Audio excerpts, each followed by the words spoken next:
Hello everybody, my name is Zant, and welcome to my submission for Summer Games Done Quick 2019. This is The Legend of Zelda Breath of the Wild Master Sword. So, without further ado, let's get into it. Just a little note real quick, timing doesn't start until I gain control of Link, so that's why the timer is still not moving yet. But this category is known as Master Sword, and basically, this category is retrieve the Master Sword as fast as you can. Simple as that. When you fully retrieve the Master Sword from the pedestal in Korok Forest, the timing is over. So, what that means for us is this category is essentially a shrine rush. You don't have really any restrictions on how you can obtain the Master Sword, so what we're going to do is we're just going to rush to get 40 shrines completed.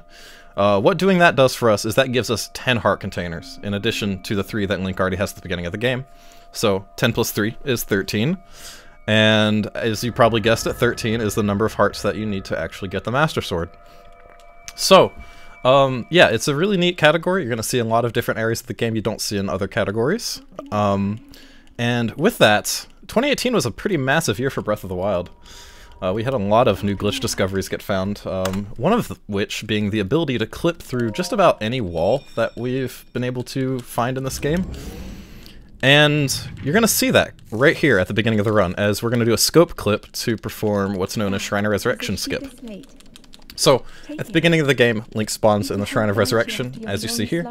He's given the Sheikah Slate, and that's literally all you need to clip through walls, given certain situations.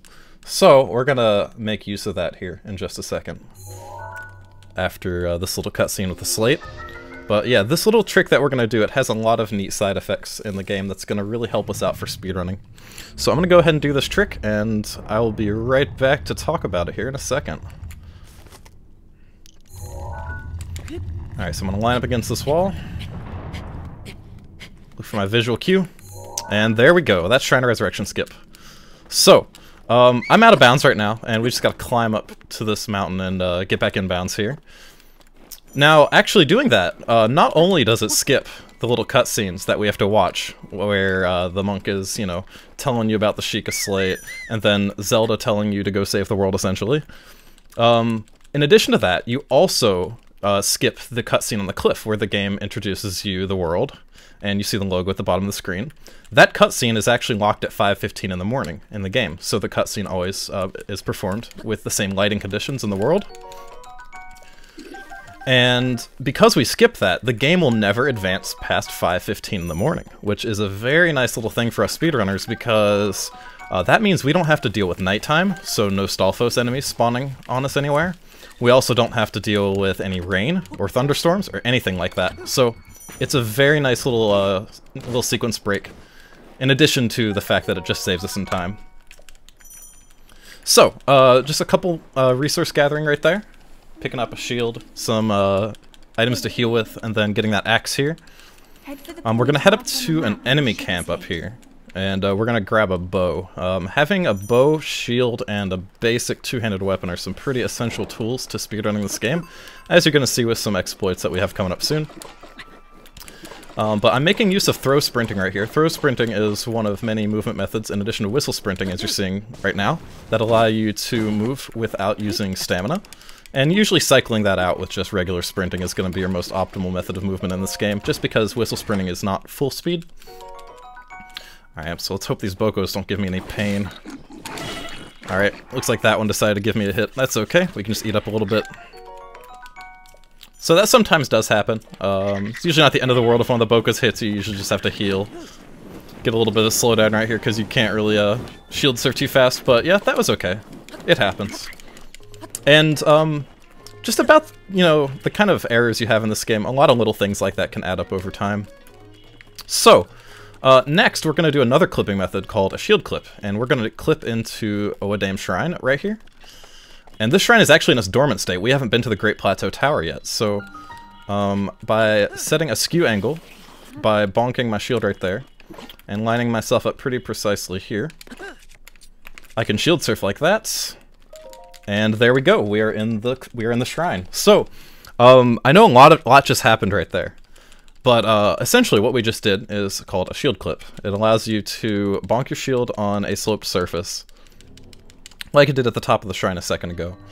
And essentially what that does is it causes Link to skew to the side a little bit when he starts shield surfing, and it allows him to clip through surfaces that are perpendicular to the angle of the slope that he originally bonked a shield on. A little bit of a complicated trick, but it's very useful for speedruns. It allows us to clip through walls, mostly just flat vertical walls. We have many other methods of clipping for getting through other things, though. But you're probably wondering what clipping to that shrine actually did for us, besides just making it so we don't have to activate the shrine. So typically, in this game, you actually have to activate the Great Plateau Tower before you can enter any of the shrines in the game. The reason for that is because the game wants you to get the map, so you can see where you're going, and then that's when the old man gives you the quest to actually go find the other 4 shrines on the plateau. But if you can manage to actually clip into them without actually activating the tower and activating their little warp points that let you actually enter the shrine, you can actually just... Oh, it looks like I failed that jump there. You can actually complete the shrines on plateau without getting the tower at all. It's pretty nice. So I just failed that little bit of a shield surf right there, and lets you skip pushing this ball with stasis. But that little shield hop right there, where you do a shield surf midair and unequip your shield, it essentially serves as like a double jump. It's very nice. Alright, so now that we have the stasis rune, this game is going to be kind of torn open to us a little bit more now. Stasis is actually a very, very useful ability that we have at our disposal. So it allows you to build up energy into objects by hitting them with your weapon while they're under the effect of the stasis, and then unleash all that energy at one time when the stasis effect expires. So quickly here in a second, you're going to see me use this on a boulder to climb a cliff. But there's a lot of uses of this, more so that we're going to hear more about later. But for now, I need to tell you about bullet time bouncing, because we're about to have the first one in this run. So, bullet time bouncing is a bit of a glitch that kind of crept up on us back in 2018, and it really destroyed this game as far as our overworld movement goes. And essentially, it allows you to manipulate Link's speed using bullet time. Bullet time is that little effect that you get when you pull out the bow midair, and the game slows down. Using a very specific interaction between Link's shield and certain enemies in this game, we can actually get an insane amount of movement speed off of this and fly at very long distances.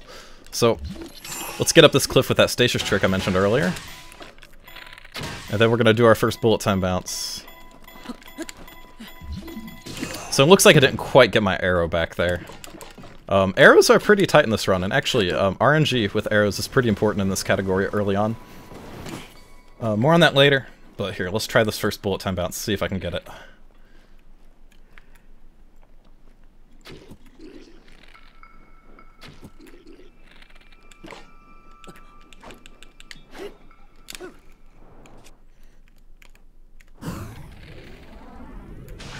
Looking good. I'll take it. It's not the perfect angle ever, but it definitely does work. Alright, so a lot just went on right there, but that's a very optimized, and it's a setup that a lot of people in the community have worked on creating for that. And essentially all these tricks are luring bokoblins and other enemies to specific spots, and then trying to land on a similar part of their body each time to make it so Link gets sent a certain direction. I'll be talking about bullet time bounces a lot more later in this run, because we have actually 20 of them in this category that we have to do. So we're clipping into Kenamut Shrine here. This is the second shrine we must complete on Plateau, and we're clipping into it very similarly to how we did the Stasis Shrine. And there we go, not bad. Alright, so as you guys are probably starting to get a feel for how this game flows as a speedrun, there's a lot of these little just tiny movement tech that I've been doing that you've probably been picking up on that are, you know, they're not really things that I'm gonna talk a lot about. But this shrine makes use of one of them quite well. It's called a Cryonis jump. So the Cryonis rune, which we're gonna get here, it allows you to create a rising pillar of ice out of, you know, shallow water or any surface of water. And since it has some upward momentum there, we can kind of use that in combination with shield surfing to give Link some extra height. And we will be doing that here to actually clear a pretty decently high wall. That'll skip about 7 seconds of this shrine, so Let's see if this works for me here. But after this shrine is completed, we're going to do our second bullet time bounce of the run, and the only other one I'm going to be doing before we complete the Great Plateau. Let's see if we can get this jump right here, though. There we go. Very nice. So, that is a trick that has been a part of runs in this game for quite a while. A lot of the things you're going to see today are things that are pretty new to this game. Within about the last 6 months, a lot of the tech has developed due to some of these new glitches that we found over the past year, such as, the bullet time bounces I've talked about, shield clipping, super launches are another one, which you'll hear more about later once we get to the first one. And just a lot of other niche kind of clipping methods and things of that sort that really optimize this game. So right here, we're going to do our second bullet time bounce towards the Magnesis Shrine. So let's hope this one goes pretty well. I have to do another lore for these bokoblins, and let's just hope I actually do this properly. These tricks can be very precise.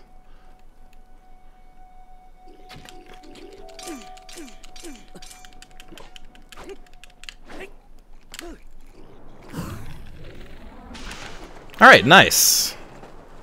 Pretty good bounce. So we got some good height on that as well. So just like the other bullet time bounce we did, we're going to finish this up here with a fall damage cancel. I don't think I actually described this before, but let me do this real quick and I'll kind of explain. So if you switch a weapon or your shield while you're in the throwing animation, it resets Link's position relative to the ground that the game has registered when he's falling. So by doing that, you can avoid any fall damage in this game, and that's a trick that is going to be useful for us for the early stages of this run on the Great Plateau where we don't have access to the Paraglider yet. But as you're going to see once we actually get the Paraglider, that's going to change pretty drastically. And I just fell into the swamp there.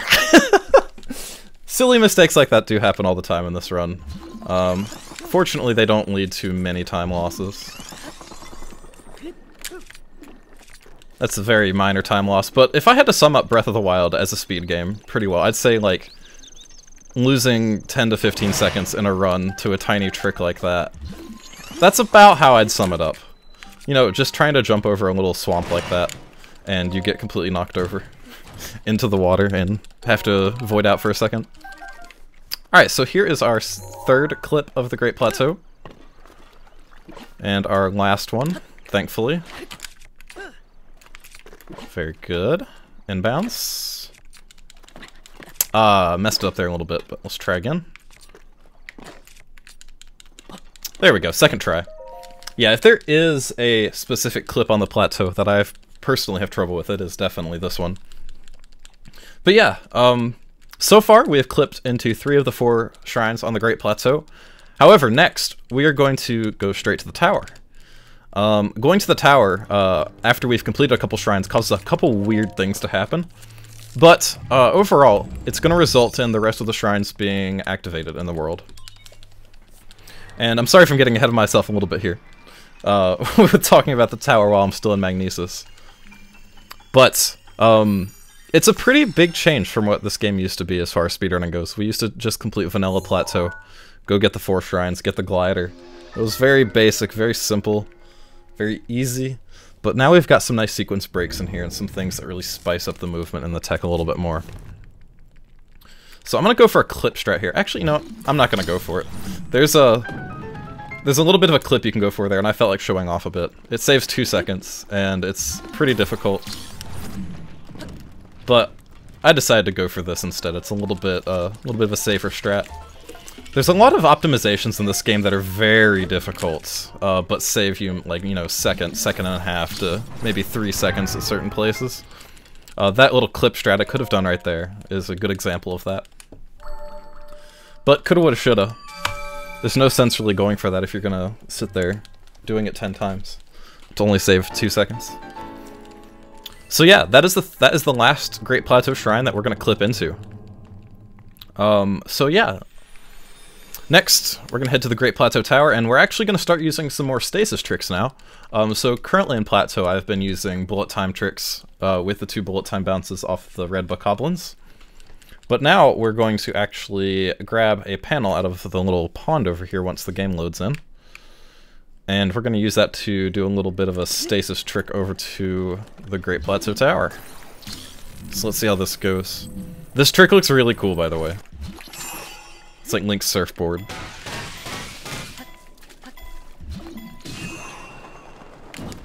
Very nice. Alright, how are we doing on arrows? We have 11 arrows right now, so I don't need to go for backups. Typically, if I have about 6 or 7 arrows here, I'll shoot that bokoblin in the head. He has about a 90% chance to drop 5. And there is a spot later on where I need 6 arrows. Not too far after we actually complete the Great Plateau, so... yeah, it's just good to have arrows, and if I don't have 6 by that point, things don't, you know, end up really well. So... since I have the 11 arrows, we don't need to go for any backups or anything. So while we got this cutscene here, I guess I can just start talking about generally how this game is developed. Like I said, this Great Plateau segment here has been very, very vanilla for most of Breath of the Wild's life as a speedrun. But until we found shield clipping, it actually got torn open completely, allowing us to complete the tower right here as the 4th objective that we do in the plateau instead of the 1st. And that alone allows us to just do some more clean routing around the plateau instead of having to go straight to the tower after we wake up in the Shrine of Resurrection. And in addition to that, as you're going to see with this route for Master Sword, this category is very flexible with what you can do with it. Simply the Master Sword is the only requirement that we really have to deal with. So it gives us a lot of freedom in how we actually obtain the hearts to get the Master Sword. Alright, so before I keep talking here, we are going to do another fall damage cancel just to reach the bottom of the tower.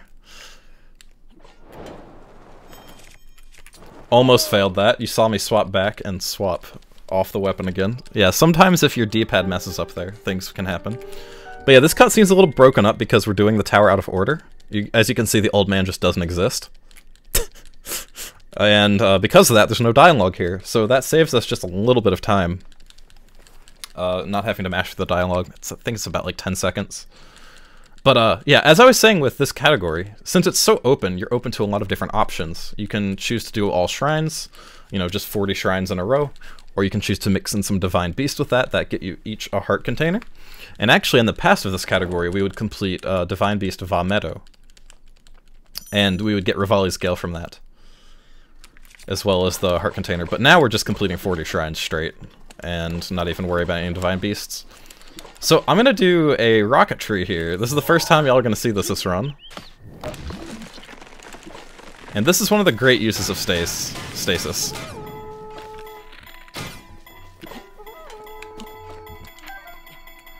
Whee! I love doing this. This is such a fun trick. I need to be careful here. If you're not careful there, Link can actually clip into the ground. But yeah, that's just another use of stasis. You've seen with the boulder and that little plank thing from earlier that you can do some pretty neat things with that. But actually grabbing onto trees and essentially sailing with them is another great use of it. And the cool thing about that is you can typically use that to scale cliffs and stuff, because if you have a tree that you can grab onto, you can shoot the top of the tree and really set that stasis angle high up in the air.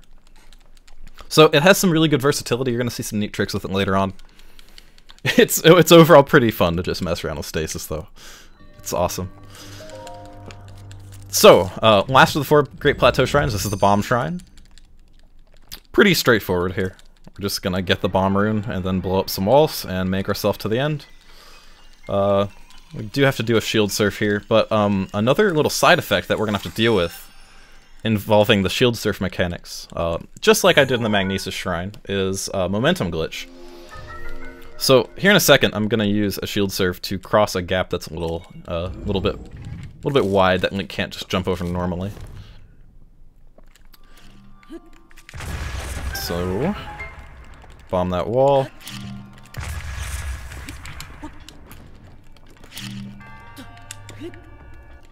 So right here, I'm gonna use a shield surf like that to get a little bit extra distance on the jump. But you see how I unequipped my shield midair?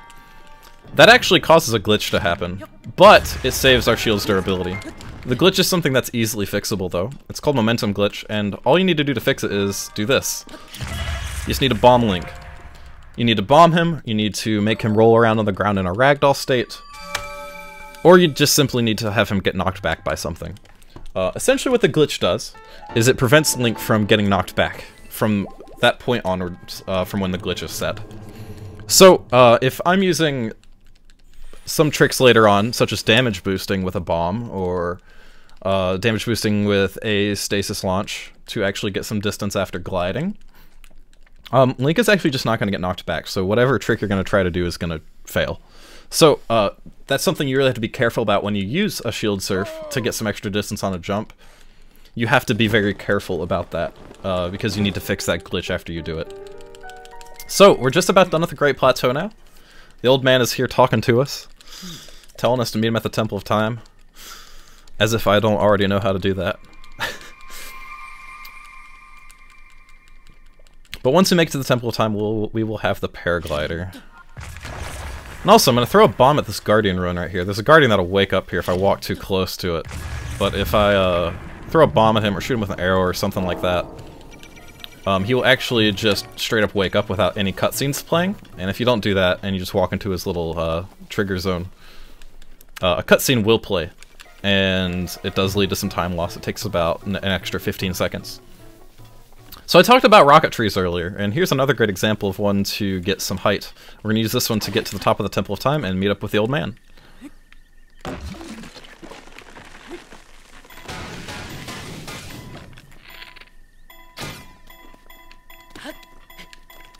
Nice.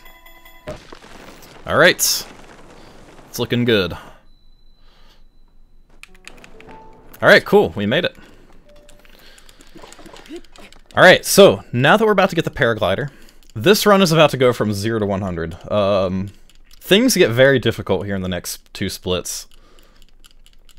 So, we have to do back-to-back bullet time bounces to reach a shrine that's way up on top of a mountain.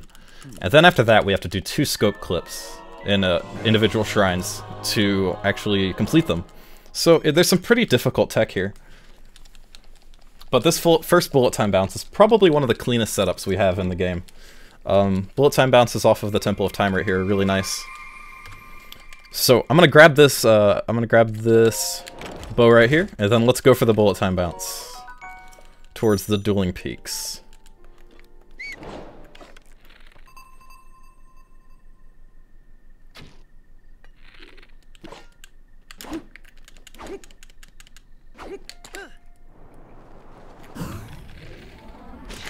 Nice. Okay. Lost a little bit of stamina, so that's okay. And we're not too high up in the air. But I do have a nice little backup strat for this. Essentially, I need to land on the top of this enemy camp up here.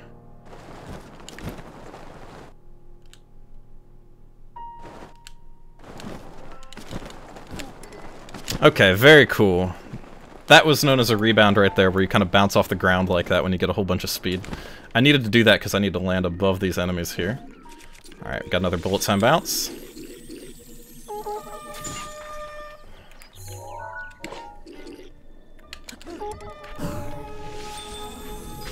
Very nice. Okay, so that is a very difficult bullet time bounce right there. And I'm very happy that I got that. So, I do a specific setup there to actually allow me to hit the Bokoblin's back once I freeze him. And you probably have a lot of questions about the usage of ice arrows and stuff right there. But essentially, I wanted to bounce off the Bokoblin's back because it allows you to get more height rather than distance. As you saw, we did bullet time bounces on Plateau. That sent me, you know, quite far, quite fast, but that one sent me up in the air because we wanted to get to the top of this mountain. So, here we are. This is the first shrine off Plateau. This is Shivanir, one of the first of the twin memory shrines. We're going to do a scope clip in here to actually complete the shrine. But quickly, I wanted to talk about using the ice arrow for that bullet time bounce. Essentially, to do a bullet time bounce, your shield needs to cause an enemy to get knocked back in a similar way that Link is going to be knocked back for some tricks we're going to do later on. But essentially, freezing the enemy, no matter what tier they are, between you know, red, blue, black, silver, they will always be knocked back by your shield if they are frozen. So that's just something that we can do to ensure that we actually get the bullet time bounce off of them. So, I'm going to do a scope clip here, kind of similar to what we did in the Shrine of Resurrection. This one's a little bit more difficult, in my opinion. Very precise lineup here. Very nice. Cool. So the way scope clipping works is, by wedging Link into a small corner like that, where you have very restricted access to where he can move.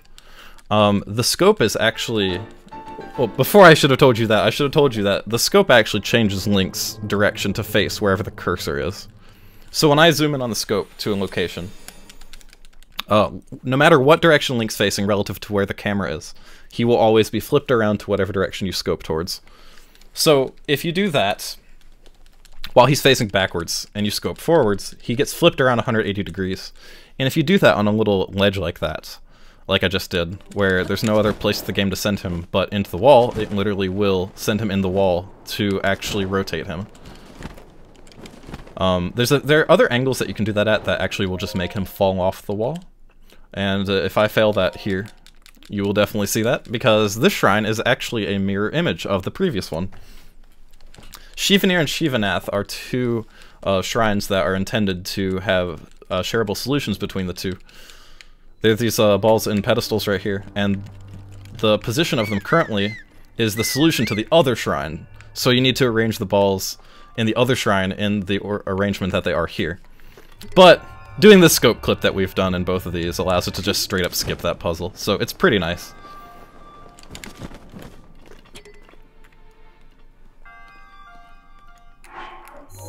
Okay, see, that's what happens if you fail it. Alright, I'm gonna have to wait for this platform to come back down here. That's unfortunate, I just did not have the angle lined up properly. It happens. These tricks are very, very finicky, but it's not the hugest time loss if you mess it up. It is annoying, but it's not the end of the world.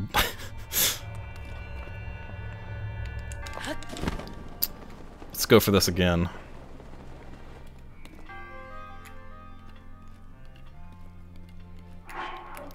There we go. Second try is the charm. Not bad. Alright. So, I'm really happy to make it through that part of the run. It's always very stressful getting up to that shrine. One of the most difficult parts of the run, but I actually did that pretty well right there. I'm pretty happy with that. So, 6 spirit orbs. We got 34 to go. And next, we're going to just drop down below to another shrine known as Ridahi. That is below the two Twin Peaks shrines. It's in the river, just down the road from Dueling Peak Stable. This shrine is going to have some pretty neat movement tech, and I like to call it playing golf with Link. Because we're going to try to get 3 hole-in-ones. And actually, we can't get 3 hole-in-ones, because in this category we can only afford to get 2. You'll see what I mean in a second. But yeah, in combination with the shield surfing strats that we've used in previous shrines, you can also chain that together with a couple other things such as bullet time and bombs to actually get Link some damage boost distance. So we're going to use that in 2 separate places in the shrine, so let's do it.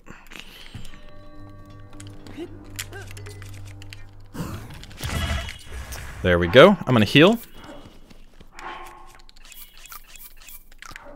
Alright, risky business going for this next one. I might die. Yep, I did. Okay.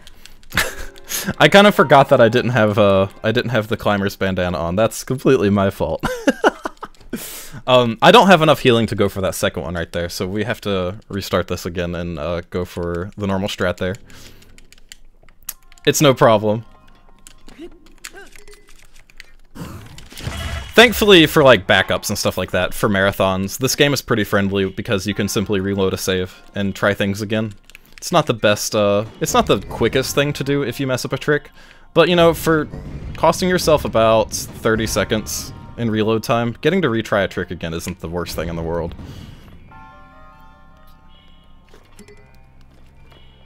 Alright, so just gonna let this ball roll down into here.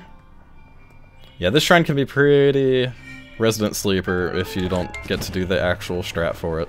It's okay though. Alright, so here, I gotta do the similar thing, get it into its pedestal. And actually, before we complete the shrine, you saw me stasis that switch, we're gonna take this climber's bandana up here. This climber's bandana is what I thought I had equipped when I did that second bomb boost a second ago. And I'm actually kind of happy that happened because it's a, you know, it's great to demonstrate what will actually happen when you have armor on like this. But essentially, you get a little bit of an armor value assigned to Link for having this bandana on. And that little armor that you get is enough to make it so bombs do a little bit less damage to you. Typically bombs, when you hit Link with one of them, and you only have 3 hearts, you'll be left with 2 3/4 of a heart. The game will not just straight up one-hit Link from anything except bosses and certain specific enemies. So, no matter what, if you're at full health and you take all of your health and damage, you will always end up with a 1/4 heart left. So, if that happens, there's a potential that you could straight up die from just hitting the ground after whatever trick you did. So actually equipping this bandana gives you armor so that the bombs do about 2.5 hearts, and you end up not having to heal after that to avoid ragdoll damage. So that's a little just nice reason that I take this bandana. It saves you from having to pick up some other healing items in the run, and also it makes it so you don't have to menu all the time. So yeah, not having to go into the menu and eat some food for about 5 other tricks in the run does save us a little bit of time. It's very debatable if it's actually worth taking the bandana or not, but preference is usually what it boils down to, and that's what it is for me. So we're going to do some more resource gathering up here before we enter this next shrine, known as Hada Hamar. We're at the Dueling Peak stable now, but we're going to shoot down some of these swift violets off this wall here, and these are going to be used for some food that we're going to make later. And if you're a fan of Breath of the Wild and you've played this game, you'll know that swift violets give Link the ability to run a little bit faster. So if we cook a whole bunch of them together, we'll get a tier 3... We'll get a I can't talk. We'll get a tier 3 meal that will increase his movement speed by 50% for a set amount of time. And we're going to make some of that and use it in specific parts of the run that, you know, really benefits from that. But we'll do some cooking later, and I'll talk a little bit more about that. So yeah, here's our next shrine, Hada Hamar, number 8. This shrine does actually, this is also one of those other shrines that does have a little bit of a more insane strat that you can go for that saves a couple seconds. You can go for a skew clip here, much like I did in the Great Plateau shrines to clip into them earlier. However, doing so in this category is very difficult. As you can see, my shield is, you know, it's red. It's not doing too well on durability. And I don't get another shield until the next shrine anyways, so it's sometimes really risky to go for it here. If your shield breaks, you're going to be unable to do a lot of tricks. It's really going to slow you down. So, we're just going to play a game of Cryonis Plinko here, getting that orb into its pedestal. And now it's time for us to talk about super launching and general stasis launching. So, in this game, as you know, the stasis rune, you can use it to scale cliffs with trees, ride on planks, you know, get some height with a boulder, things like that. But you can also have Link jump out in front of objects while they're charged up with stasis. And doing this will actually cause him to get launched really far into the distance. And you can do something called lag boosting after this to actually double the speed he gets from doing that. So that sounds like a lot, and it's quite a complicated technique, but I'll do a lot more talking about it later, since it's, you know, one of the techniques I feel like that I've contributed a lot to in this game. It's personally one of my favorite techniques that you can perform in this game. It's very versatile, and it allows you to just get a ton of speed no matter where in the world you are. It's awesome. So, we're going to do some selling here. I'm going to sell this ruby that I took near the Magnesis Shrine earlier. And like I said, arrows are pretty important in this run, so we're going to take 20 from Beetle, and we're also going to buy some more ingredients for speed-up meals. Just like the Swift Violets, Hot-Footed Frogs will give Link some increased movement speed for a certain time when cooked. However, for the Hot-Footed Frogs, we need a monster part for this, since they are an elixir item. So, in a little bit, we're actually going to give us a shrine that's going to give us an Ancient Core, which we're going to use for that. So, I'm going to perform a super launch right here, and then I'll kind of explain after, once again.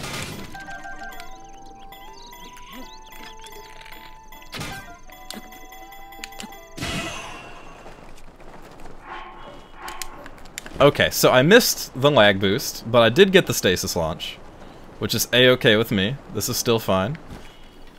So, what you just saw right there was essentially a normal stasis launch. If I would have properly gotten the lag boost there, I would have been moving at double the speed, though. So, yeah, that was a bit of an unfortunate situation where I did not get the full boost. It's okay, though. It's not the biggest loss ever. But if you get the lag boost and succeed in performing the super launch there, you can actually make it into this little cave here before these rocks even spawn. So it's pretty nutty. All right, I'm gonna eat up here. We have another damage boosting strat in this shrine. However, this strat we're gonna do in the Shrine Toad of Saw is very interesting because not only is it a damage boost, it is a damage boost that also makes use of this strange object in the shrine. You'll see what I mean here in a second. But this is an apparatus shrine, so you activate these terminals and then you can control things with your motion controls like I just did to pull that platform backwards so Link can get this chest. This shield I got, actually, before we move on. It's a very nice shield. I'm going to tell you a little bit more about that later. But these stairs here do some weird things when you play with bombs on them. So I'm going to align this in a very specific way. And then I'm just going to come over here and just jump and bomb Link. And there we go. That's the shrine completed. So essentially what happens there, you're supposed to tilt that staircase so you can walk on it and make your way up the path. But if you're clever like us speedrunners are, you can essentially line that up very specifically and then bomb the platform. Bombing the platform will actually make the staircase kind of like rocket to the other side of the little beam it's on. For some reason, we don't know why it really does that. It just kind of does, and it's nice that it works like that. But yeah, the strat for that shrine has developed quite a lot over the past year or so. There was a runner back in the day named Lolip who actually found out that the bomb itself is what causes that little peg to extend all the way to the end, giving Link all that speed. But it wasn't until recently that it was figured out that you could get a launch straight to the end like that on it. So I'm gonna go for another super launch here. Hopefully we can get it this time so you can see what one looks like finally. I'm gonna do a grounded launch here with this this here log. Okay, I failed the initial launch. That's okay. And this bear is not liking my presence right now. He is a little bit angry. So we're gonna be careful here. I've actually never had him attack me like that in a run. But I think I had invincibility frames. Very good. Alright, cool. That's it. So, essentially what a super launch is, I do a couple inputs that drops the game to 15 FPS for a limited amount of time. And then once the game is dropped to 15 FPS, I pause and then pull the glider on the next frame. And doing so will consistently pull the paraglider on a lag frame. Doing this is what gives Link that little speed up. Alright, we got another bullet time bounce to do here. I'm gonna climb up this ladder, avoiding that Boko real quick, and then he's gonna get iced here in a second. Cool.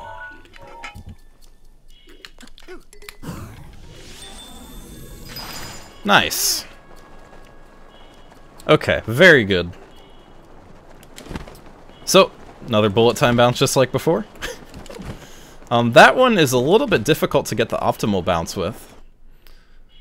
As you can see here, I'm a little bit up in the air, which is fine, but optimally I want to end up at the edge of that waterfall up there. So sometimes you can get a bounce there that gives you one directly all the way, but like I said, these are very, very precise tricks, and getting the perfect setup for it is really difficult. And honestly, due to these kind of like large margins of error and success with a lot of these tricks in this game, a lot of runners have sums of best that are a lot lower than what their actual PBs are, to a larger degree than other runs, just because, like I said, the margin of error in this game is insane. This extra time I'm having to run to get through this waterfall here to the next shrine, I would have been in the shrine maybe 20 seconds ago if I would have gotten the proper angle there, and it's not like that's a huge hit to the run, it's just that it's a little bit slower. It's not like it's dangerous or anything, at risk of destroying the run. But it does waste a little bit of time. It's a very difficult game to optimize, but a relatively easy game to just complete runs of. Alright, so we're gonna do another combination of some shield surfing with bombs and stuff like that, but this time we're gonna use a cryo block. Just like that. So by using a Cryonis jump, just like we did in the shrine on plateau known as Kenamut, you can actually enter bullet time straight out of that and then bomb yourself upwards and reach high cliffs like that. That's not a cliff, that's a little platform and a shrine. But there we go, that is our 10th shrine, so we're about a quarter of the way done now. And after this, very unique situation here. We're positioned near a waterfall, and waterfalls actually allow us to do a technique that I actually discovered myself, known as a cryo bounce. It's essentially a bullet time bounce off of a horizontal Cryonis block. And let me perform this here in a second, then I'll kind of talk about it a little bit more on the way to our next bullet time bounce.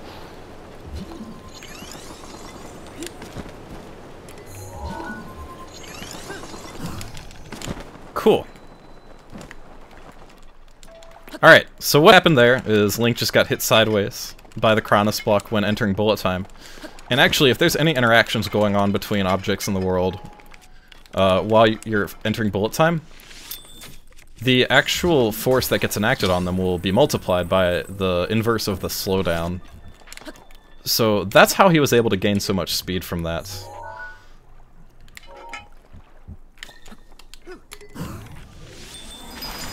Alright, cool. That's a very nice bullet time bounce we just got there. And it looks like we got one of the more optimal angles here. Typically you can get sent really high up in the air and you don't really get sent all the way. You have to do a little bit of running in a second, but I digress. Next up, we have to set a skew angle for Link, just like we were doing on the Great Plateau Shrines to do some shield clips. So bonking my shield against that wall. It did not seem to give me any skew. Sometimes it just doesn't work. Sometimes it just doesn't work. I think that was it. Nope. Okay, game. This game's being very weird right now. Let's just go do my normal spot. Alright, here we go.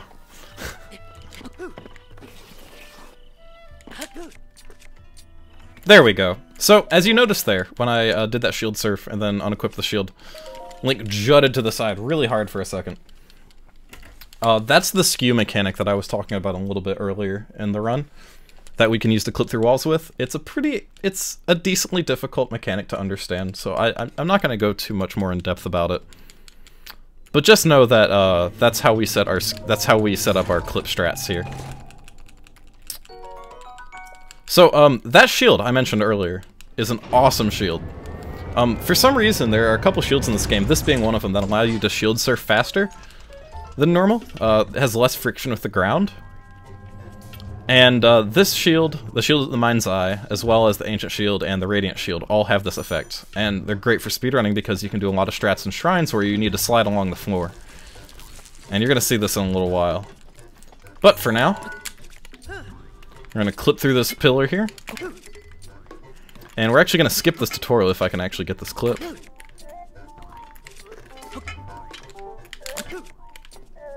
There we go. That took me a couple tries, but that's okay. And we're going to bomb ourselves once again, because we have to do a stasis launch after this. But yeah, so what we just did there, we just clipped through the exit of that test of strength little tutorial. Teleneg's shrine is called Teleneg's Teaching, and that little white guardian robot there teaches you about flurry rushing, perfect parries, things of that sort. The more advanced combat techniques in the game, but, you know, if we just want to skip right over that, we can just clip through that wall, and we're good. That shrine actually used to, in All Main Quests, which is another category, we used to have to complete that shrine. Not complete that shrine, activate it, but not complete it. Simply because, even though we needed to complete shrines in that run, that one just wasn't worth it, because sitting through that tutorial was like 3 minutes, and it was really slow. But now that we have methods to clip through walls, we can just straight up solve the shrine like that and not have to worry about anything else. And it's now viable for runs. Alright, let's do another super launch.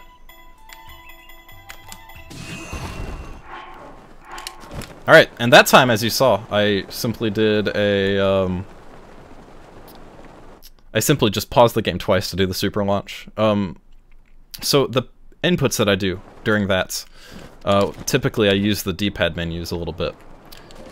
But these different menu systems in the game, for whatever reason, they seem to have an effect on the game's frame rate.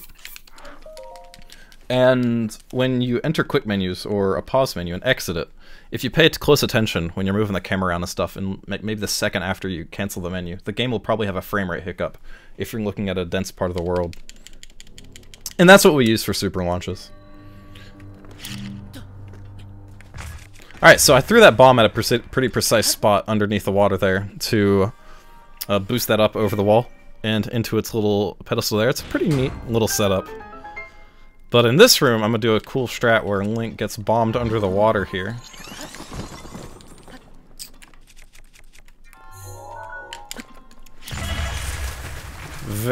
I messed it up. It's okay. We can try that again. No big deal. So, like I said, what we're trying to do there is, by bomb boosting upwards, Link will hit the water from a higher angle, and he'll actually be able to enter the little doorway that's under the water there, when he's not supposed to be able to. There's also a clip strat you can go for in the shrine, but for the sake of this recording and for the sake of, marathon safety, I'm probably not going to go for it. It's just a very difficult clip, and it's pretty inconsistent, but someday I hope to be consistent enough with it to actually go for it in runs. And there we go, that's it. That's what that strat's supposed to be like. Very cool. Alright, so that is Dakatus, and I'm going to swap to my ice arrows, which I already have equipped, because we're going to do another bullet time bounce after this. I bet you never would have guessed. But yeah, from here on out, our next two bullet time bounces are going to be off Lizalfos.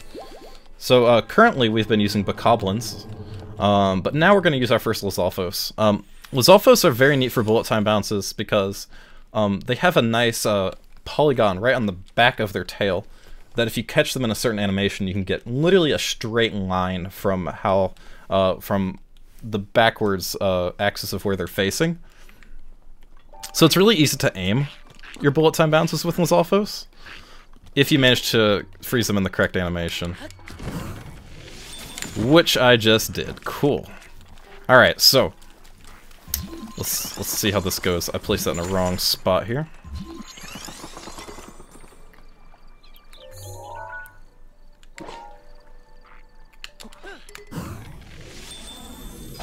Very good.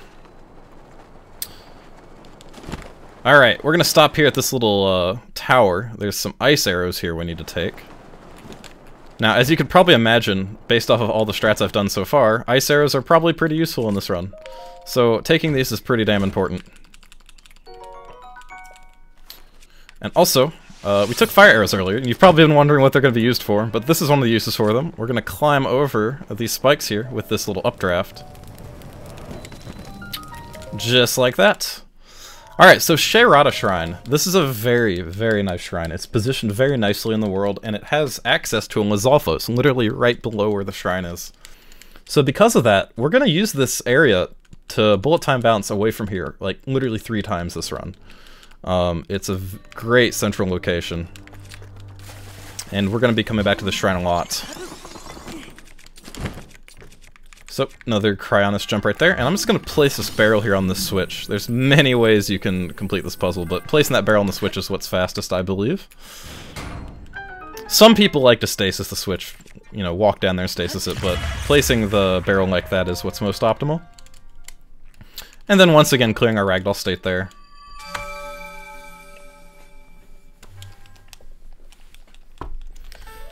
Alright, that is shrine number 13, and after this we're going to do a bullet time bounce over to Wetland Stable, and Kaiwan Shrine. So, this is the first time we're going to use this same Lizalfos here. We've used him in many other categories in addition to this one. I know he has uses in all dungeons as well. But in this category we're literally going to use this same Lizalfos in front of us here 3 times.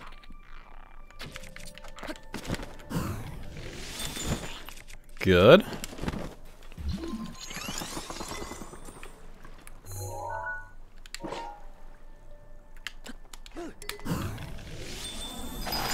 Okay, this angle is a little bit to the right. So we're gonna have to do a little bit of running. It'll be fine.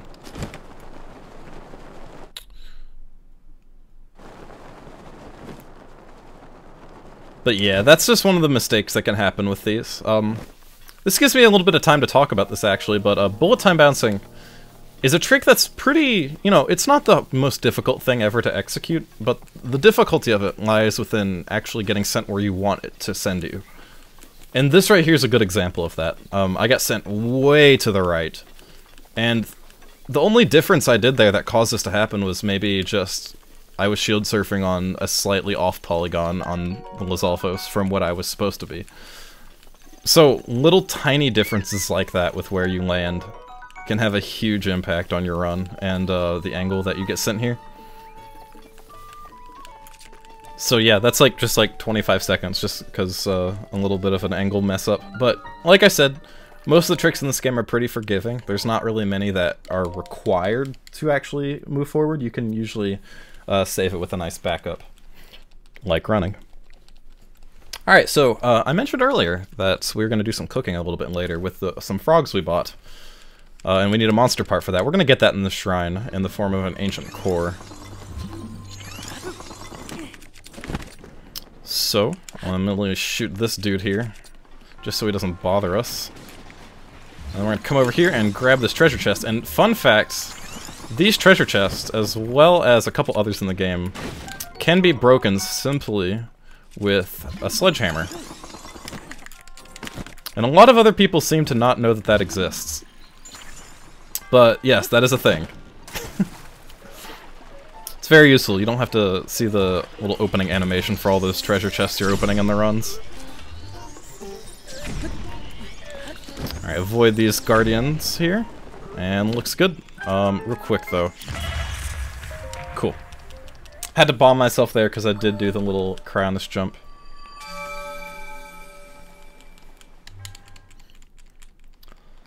Alright, so moving on. We have a little bit of resource gathering to do here before we reach Lurelin, which I know I always joke around about that shrine being the Flower Blight Ganon shrine. If you've played the game, you'll get the joke. But yeah, we're gonna do some resource gathering now. Mainly because we just need some items to heal Link with later. We have a couple strats where we have to do a stasis launch followed by a bomb trick within the same split, and that's in between, you know, your heals that you get for completing each shrine. So sometimes you just need to heal up a little bit to not die, and that's our main goal with collecting these healing items, is to not die. So some Endura shrooms as well. We have a clip we have to do later that it actually requires us to have a little bit more stamina than we currently do. So we can alleviate that simply by grabbing those and cooking them up.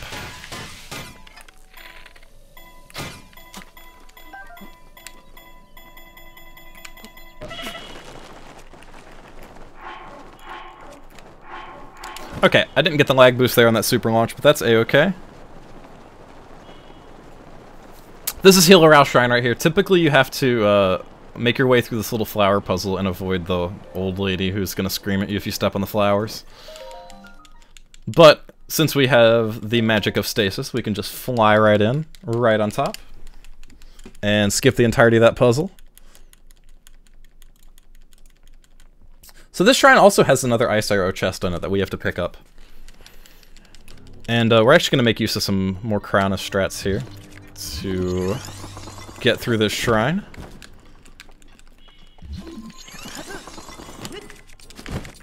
It looks like my first Shield of the Mind's Eye is already dying. So we've used quite a bit of that shield so far in this run. And that's pretty common. Running out of shield durability is one of the major threats you have in this run. There are a couple bonus shields that you can take in the route if you run out of shield durability. But oftentimes going for those can be a little bit on the slow side of things. But if you need a shield to get through your run, that's, you know, that's kind of what you just have to do.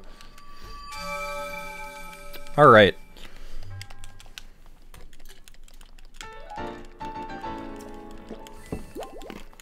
Just wanted to take a sip of water real quick.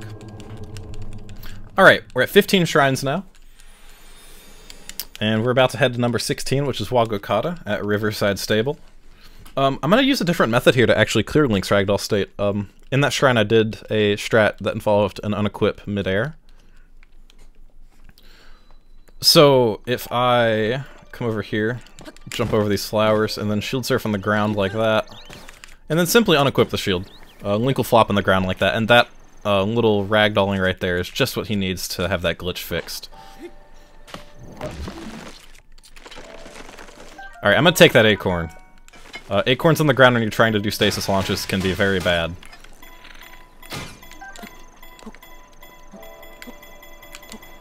Like, that sounds really silly, I know.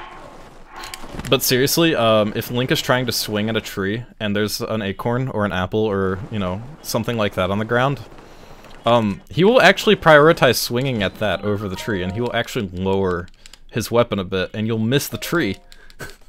So Link's trying his best to be helpful over here while we're trying to hit the tree, but he's just not going for it. So typically when an acorn falls out of the tree, I just pick it up.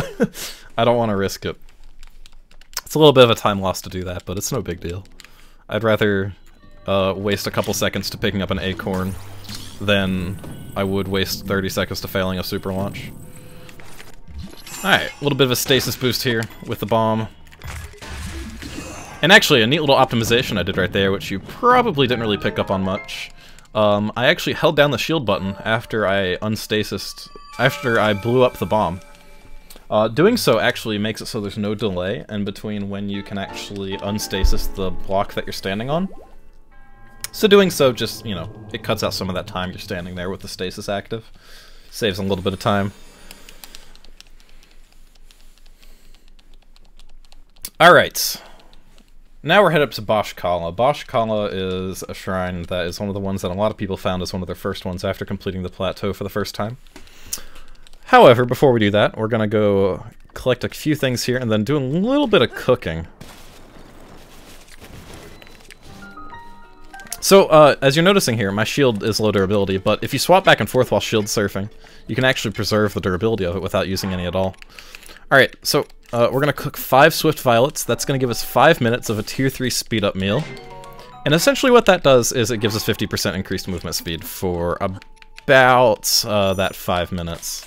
Or exactly that 5 minutes.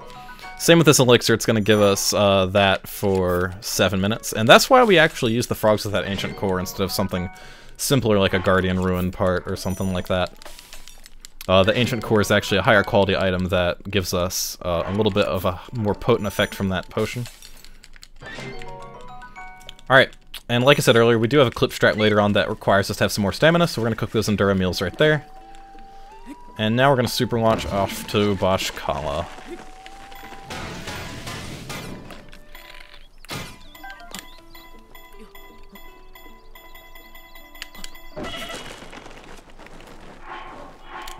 Nice lag boost. That's a very easy lag boost to do there in order to perform that super launch.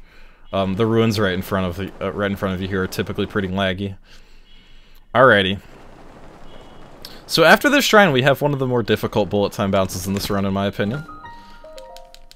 Essentially, we have to deal with taking out some enemies while we're doing this next bullet time bounce. It's a little dicey at times, but it's not the hardest thing ever. But yeah, things can go wrong that offset the positioning of certain enemies, and, you know, with these really complicated setups we have going here, offsetting that position can really affect what you have to do to actually successfully pull off the trick. But yeah, this shrine's really, really simple. You just do some gliding and stuff. I've just been using it to talk about the next bullet time bounce, but yeah, we're just about at the end here. Make sure I'm on regular arrows.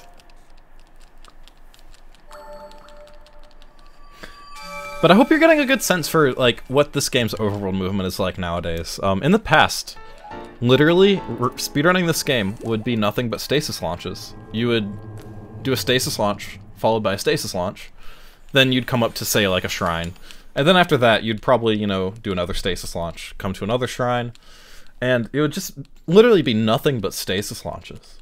And it was very repetitive, and it was very limited with where you could go in the world, but having tricks like bullet time bounces and super launches really increases our range of where we can go in the world, and opens up a lot of new doors, especially for categories like this where we're really open to do whatever we want. And I guess that's, like, honestly, like, my main thing I like about this category is that it kind of complements Breath of the Wild's open world style really well. in the form of a speedrun. Because one of the big things of this game is, you know, how, you know, it's a whole open-air concept. It's not just an open-world game. You can do anything in any order whenever you want.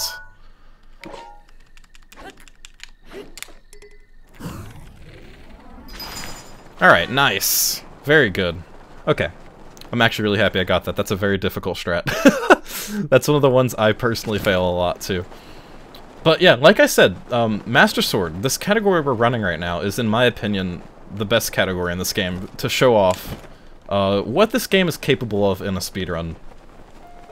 Simply because you have one goal, and you're just turned loose in this open world with this plethora of overworld movement tech, clipping, things of that sort, and you're not restricted with any quests or anything. You just have to simply get the Master Sword. Other than the Great Plateau, that's literally it. So your versatility that you have in this category is really neat, and I hope you've been getting a good sense of that so far, as opposed to, you know, some other categories get a little bit repetitive at times. But nowadays it seems like the game is really shifting towards really more interesting speedruns than before, just with all these new tricks we found. Alright, so in case you didn't understand that, I'm looking back at it right now, but there is a little bit of a missing block in that ceiling there. And if you use the bomb underneath that little block at the bottom, that's kind of like, you know, what's that game called at the fairs where you hit the hammer at the bottom and you have the light that goes up at the top? Then if you hit the top, a bell rings, you win a prize. Kind of like that. I don't know what it's called. I'm completely blanking right here.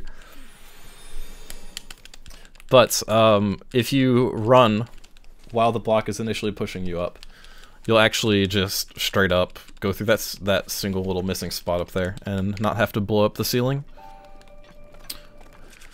Alright, swapping over some ice arrows here, we have a bullet time bounce coming up with in Lizalfos, and this one's actually like in some water, which is a little bit interesting. Annoying thing about this next Lizalfos being in water is that he bobs up and down a little bit, and if you hit him at a wrong time, it can cause your bounce to fail. It usually doesn't have too much of an impact on it, but if it can sometimes, if he's a little deep in the water. If he's a little deep in the pool, I always like to say.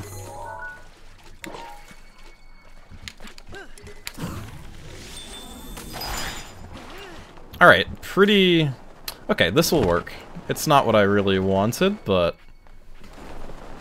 definitely works. We're trying to head to that stable over there. So we're gonna fly really wide to the side here. And we'll follow this up with a super launch off one of these trees. So once again, there's very easy ways to back up any failed trick in this run.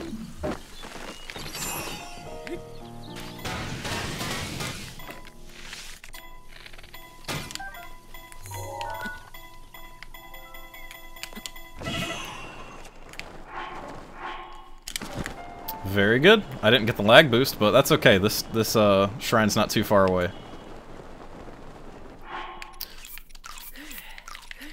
Alright, I'm gonna heal up here. I'm not gonna heal up all the way to full though, because we just don't need to heal up to full for this shrine. It's a bomb boost, but we don't really take any extra damage from it, so it's not the biggest deal. But actually, this shrine's gonna make use of a very niche little strat called a ragdoll jump. I'll demonstrate it, then I'll kind of talk about it here after we finish it, but it's a really goofy looking strat. It is frame perfect though, but it's frame perfect with a pretty lenient little window. Pretty lenient control options to make it work. So let's try this. Very good. Okay, so what you do there, essentially you just start a little spin attack on your shield by pressing the attack button while you're shield surfing along the ground. And if you jump and unequip the shield on the first frame after initiating the jump, what will happen is he will combine his jump with the fact that he flopped off his shield, so he'll get like extra distance on top of the jump because he's in ragdoll state.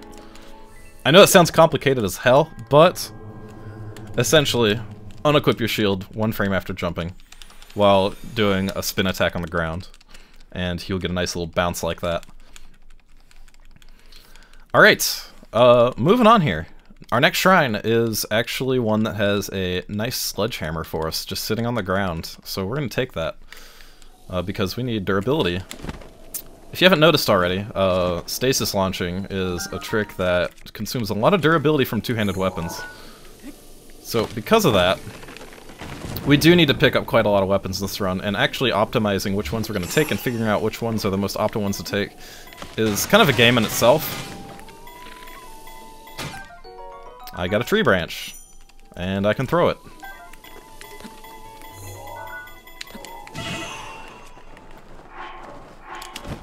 Very good. But yeah, sledgehammers, like I said earlier, they're very useful because not only do sledgehammers just allow you to break open treasure chests and things, but they can also break open broken walls.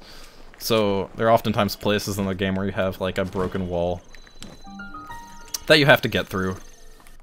And you can either blow it up with a bomb or also just use a sledgehammer, and oftentimes using a sledgehammer is just going to be faster. So at this point, I'm going to go ahead and eat our 5-minute speed up meal. And for the next 5 minutes of in-game time, Link is going to be moving at about 50% increased movement speed.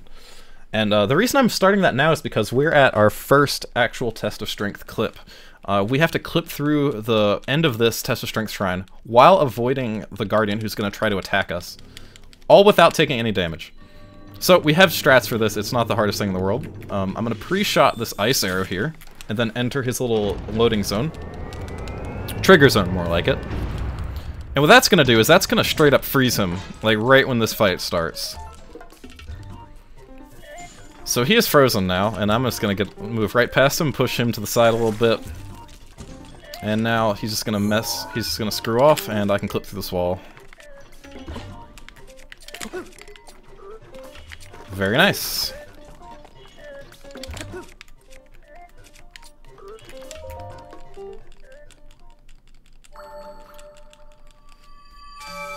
So we have a couple more of those to do in this run. We have, I think, 4 more of those to do. We have 2 coming up that are back-to-back. And we have 1 coming up kind of towards the end of the run. Alright, but moving on now, we're going to do another bullet time bounce off of Lizalfos to reach Lakeside Stable in the Farron region. Kind of, you know, a little bit south of Floria Falls. But before we do that, I'm going to grab this very nicely placed Hardy Radish, and I'm going to swap to some fire arrows because we got to kill a Lizalfos before we can actually use the one that we're going to bullet time bounce off of. Alright, cool.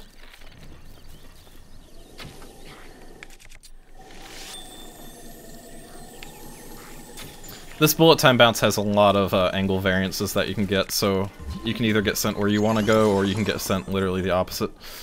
So let's hope this goes well.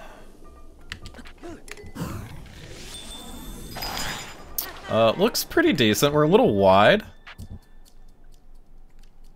I should be able to pull this back, though. Yeah, if I can land anywhere over there on that little platform you see way off in the distance, we will be good. But if not, we can simply reload the game and try again. And it looks like we might have to do that.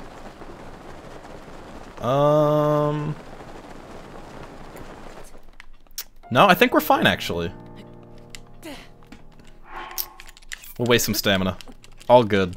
Alright, we're gonna have some distance to make up, but it's fine. Yeah, that's, in my opinion, one of the more difficult bounces in the game.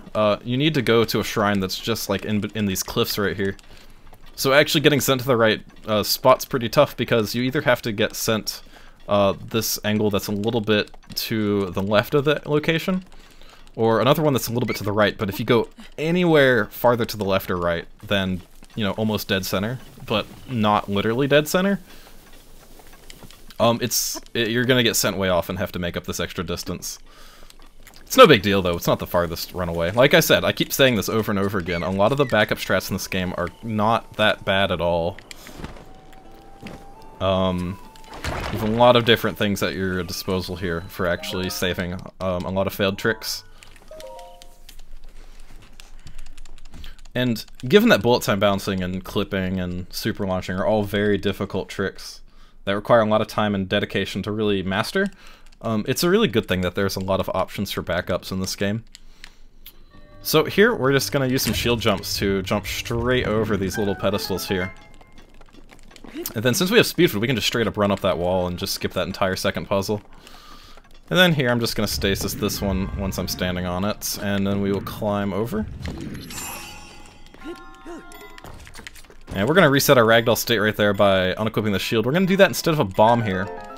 Typically the bomb is faster, but because I never actually shield surf over a specific kind of gap between the last place I got the glitch and now, if I bombed myself, I'd go flying and probably like get flung off the little exit of the shrine here.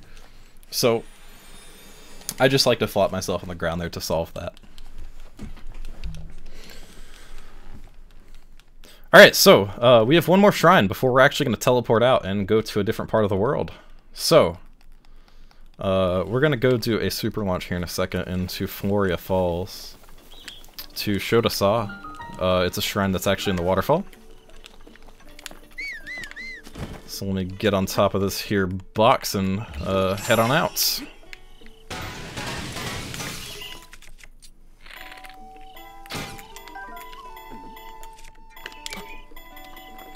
That's unfortunate.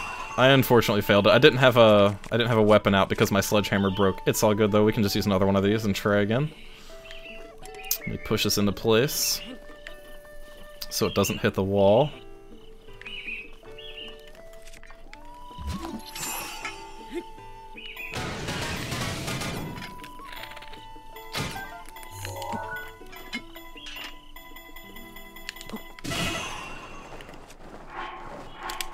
Also, you may have noticed I was zooming in with the weapon right there. I was, you know, holding the weapon out like I'm about to throw it to zoom in for that launch there. And I was doing that because it actually serves as a decent method of lag reduction. If you actually manage to collide with the object you're trying to stasis launch or super launch with, during a lag frame, Link will actually just fall and you will fail the launch. So, in situations like that, lag reduction is a very important thing to do if you want to make sure you're not failing your launches. And specifically that location is important for that because that stable is just crazy laggy. It's a very laggy area there, and just looking at the trees is enough to make the game allow your stasis launch to fail.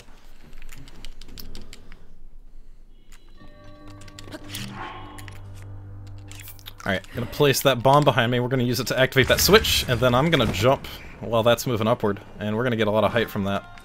Also gonna place a Cronus block on the water here to prevent Link from diving in a second. And then we're just gonna do a shield surf bomb jump into the end here. Very nice. Got ourselves 5 ice arrows during that as well. And I believe that's all the ice arrows we're gonna be getting for the rest of the run. So, we're now getting to the point where we're starting to get a lot of our resources actually kind of finalized. There's not many more resources we're going to gather and make use of for the rest of the run. In the way of, you know, durability, ice arrows, things of that sort. We do have to do a little bit of cooking later, but once this run reaches a key point, we're just going to literally do shrine hopping as fast as we can without taking any resources into account. And that's what it's going to turn into here in just a little bit. So, we're now going to head kind of towards Rito Village. We're not going to head exactly to Rito Village, but we're going to head up towards that area, and eventually we're going to make our way into Hebra now. Hebra is a northern region of the game with a lot of snow, and a lot of icy things like that. I guess that's one way to describe it. Yeah, we're going to eventually make our way there, starting here at the Great Plateau Tower. And actually, a little interesting note here. This next shrine we're going to get to is currently on the chopping block in the route. So there's a change that I'm thinking of making to this route that would get rid of that shrine in replacement of another one. But yeah, we're looking to go way over there behind that little cliff in the middle of the screen. But we're going to do that by using this moblin right here to bullet time bounce.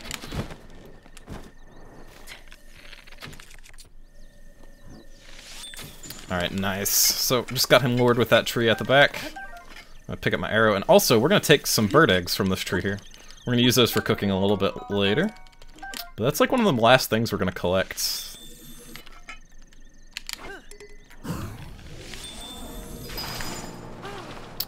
Very nice.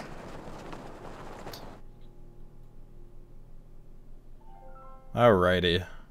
So, this angle's a little difficult. This is a pretty good bounce. And actually, we're getting a lot of loading right there.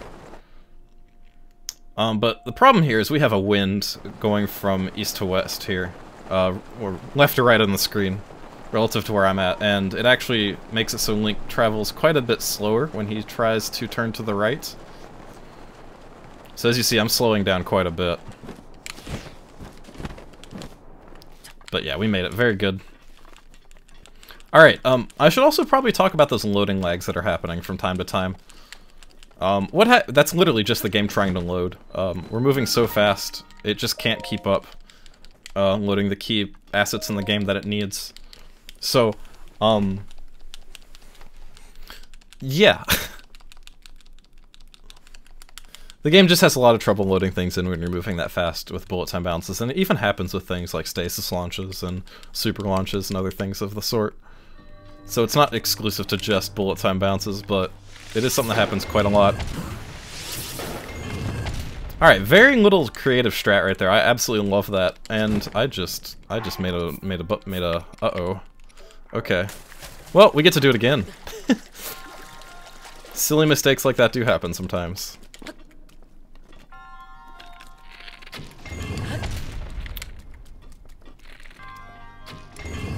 Alright, cool. You know, silly things like that do happen. But, the strat that I was originally talking about there that I completed and then, you know, walked off the edge. Since we had to shoot some fire arrows earlier in the run, we end up having 2 left. And, when the little, stage rotates there, you can jump from the upward momentum it gives you and enter bullet time to shoot the gem on the other side to rotate it back. But since I shoot my last fire arrow, when I shoot that gem, it causes me to just straight up exit bullet time. And that's fantastic because I don't have to, you know, mash the B button or anything like that. It just does it frame 1. And it's just really nice and optimal. I can just pull the glider out and instantly start gliding.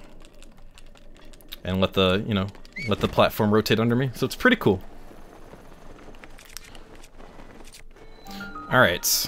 Next up, we're heading to actually one of the longer shrines in the game known as Kamyatek. It's the Trial of Power. Many of you probably recognize that from casual playthroughs. But it's a pretty wild shrine, and it's very useful. It has a lot of good resources in it, but we don't really need many of the resources it has to offer. So it's very strange to see that shrine be completed in a run without anything being taken from it. But in runs of the past, there's an Edge of Duality you can take from a treasure chest in here, which is a 50 power weapon. And back before we used to clip through all the Test of Strength shrines, we would actually just use that to kill them. I remember we'd collect these and then route up to the 2 shrines near Hyrule Castle that are Test of Strengths.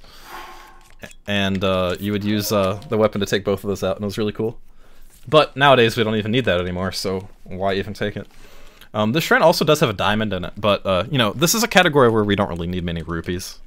We literally just bought arrows from Beetle at the beginning of the run, and, you know, some frogs, and that's basically it. But, for other categories, like all dungeons that require some rupees, I know in the past they've literally come into the shrine just to get that 500 rupee chest before. Now, obviously, in something like all dungeons, that's not going to be the most optimal thing ever. But, for a category like all main quests, which must complete shrines, and still needs a lot of rupees, you know, a shrine like this existing that has a 500 rupee chest, and actually it's that chest you can see right there, it's a very useful thing. But since we don't need it, we just get to breeze through just like that.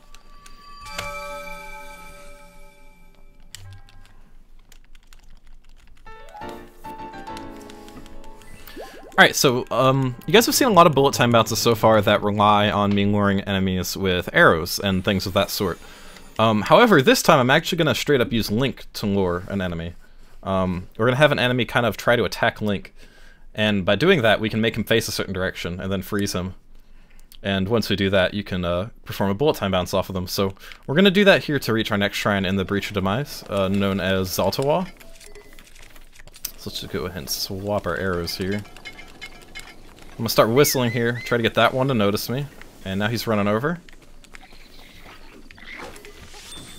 Nice. Okay, so he's facing the right direction now. Let's see if this works.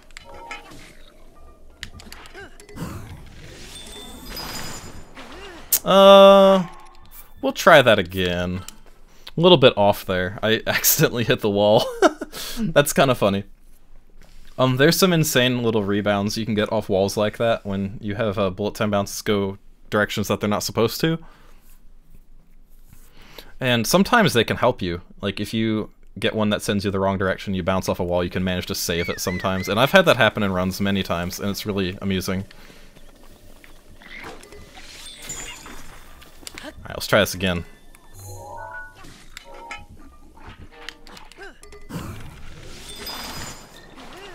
Alright, we got a little bit of a bad angle here. But it's nothing that I can't correct and get back over to where we're supposed to go. We're just gonna have to do a little bit of running. And actually, I think, just to speed this up a little bit more, I'm gonna do a stasis launch here. Just to get me over to where we're trying to go a little bit easier. So let's use this tree here.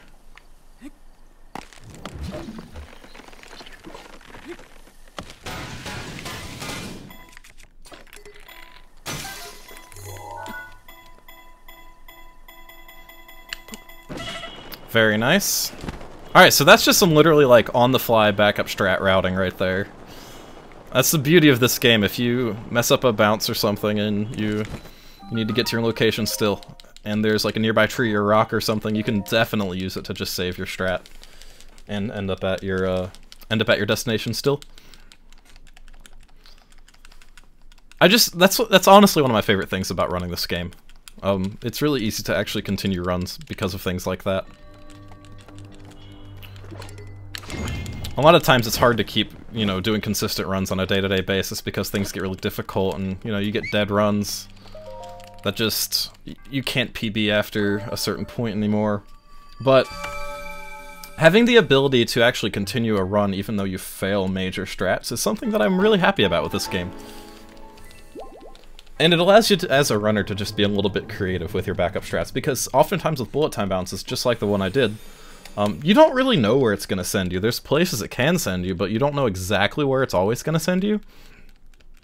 So sometimes you just have to get really creative on the fly with what you're going to do to make it to your destination if strats fail like that. It's almost a little bit of a skill you have to kind of master in order to be successful running this game. At least I think so. Alright, just another stasis launch here. We're going to pause this tree at about that height. Alright, that's kind of not the best. Alright. I didn't do the best job right there. That's okay, though. This shrine is just up this path, so I'm just gonna run there. It is literally just over this hill. I just have to make sure I don't get killed by any of these bokoblins. And it looks like we're safe. So I'm gonna go ahead and prep for the next shrine by putting on the ice arrows and stuff. Yeah, see, the shrine's literally like right over here. Inside that little hill. So we're about to hit Noya Neha, which is the name of the shrine, followed by Katachuki. These are two shrines that, in any category where you just need a lot of shrines, it's probably going to have at least one or two of these. They're two tests of strength that are just back-to-back, and they're very easily accessible, especially if you have any category that needs to get near Hyrule Castle. So yeah, if you've watched all main quests or even other categories, like all dungeons, you've probably seen them at least activate one of these shrines. Alright, just blowing up those, that broken wall right there, and I just set my skew angle on that wall back behind us, as you saw. And the important thing about skew, by the way, is the angle of what you set it. Most notably, the angle of the object which you bonk your shield into. Literally, no matter what direction Link's facing, no matter what direction the camera's facing, the skew angle that you have will always face the direction that you originally set it in. So it's pretty important to get that right when you're going for clips. Because if your skew angle is bad, then you have the opportunity to fail. And the clip just won't work. So here I'm not going to use an ice arrow, I'm just going to run around the side here to avoid him. I typically try to skip a few ice arrows in these tester strengths, just to, you know, conserve them for strats that come later.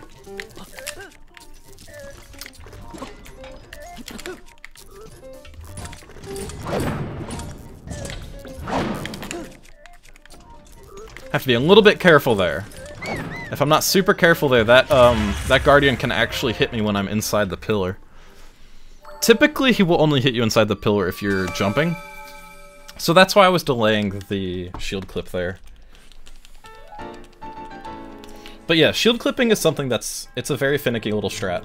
It looks pretty straightforward, but actually it's pretty precise timing to make it work consistently. It's down to the timing of when you jump, timing of when you start your shield surf, timing of when you unequip your shield after the shield surf, positioning of Link relative to the wall. There's a lot of factors that really go into that working, so, you know, there's a lot of little things that can make it fail. Alright, so we're just going to shield hop right over these spikes here. And let's make our way down here and grab this box, and we're, like I said earlier, there is Katachuki nearby, which is another test of strength shrine. And it is literally just right up this little path here. So we're gonna grab this box and do a super launch real quick.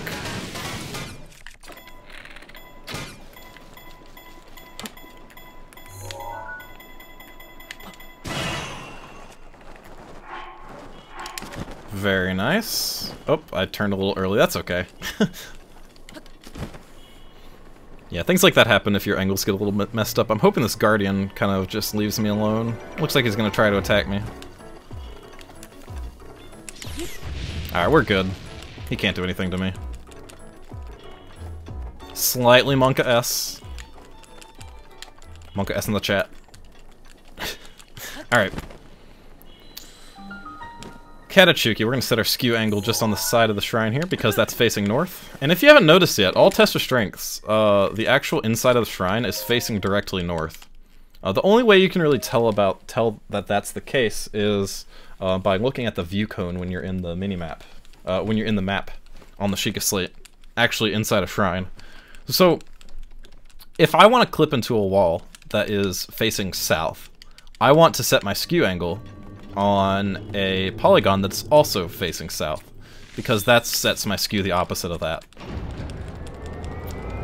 You want to have your skew angle set perpendicular to the wall that you're trying to clip into.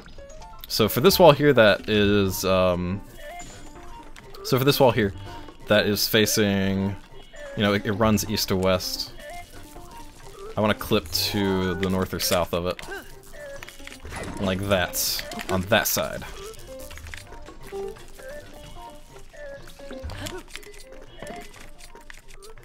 And also we're just clearing our ragdoll state again, because we have another stasis trick coming up that involves knocking back Link. So yeah, I'm trying my best with this description of shield clipping. It's quite a complicated technique. But we have another method of clipping that's coming up soon that I think is a lot more interesting. And it's something that actually you'll probably only really see in this category. It doesn't really have places in other categories yet. There's a couple places in the future where I know it'll exist in categories such as all shrines, but for now, this is the only category that we use it in.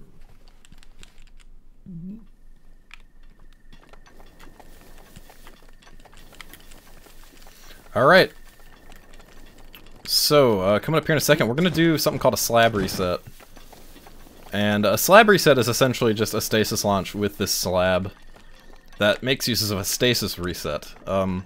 So we have this amazing rune known as the Amiibo rune, which allows you to spawn things with Amiibo. We can use the run in this category even though this is a no Amiibo run, as long as we don't scan an Amiibo. So we can actually use that rune to reset the cooldown on the stasis timer. And if you can do that, you can do some weird things like I'm about to do here.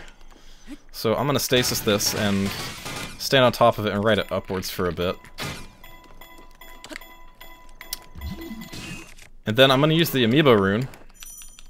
And now I'm able to just stasis it once again.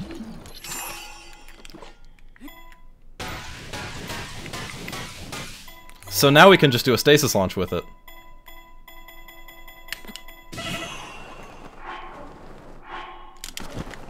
Got the lag boost as well, so now we're sailing over to Urch Plain. Alright, pretty cool.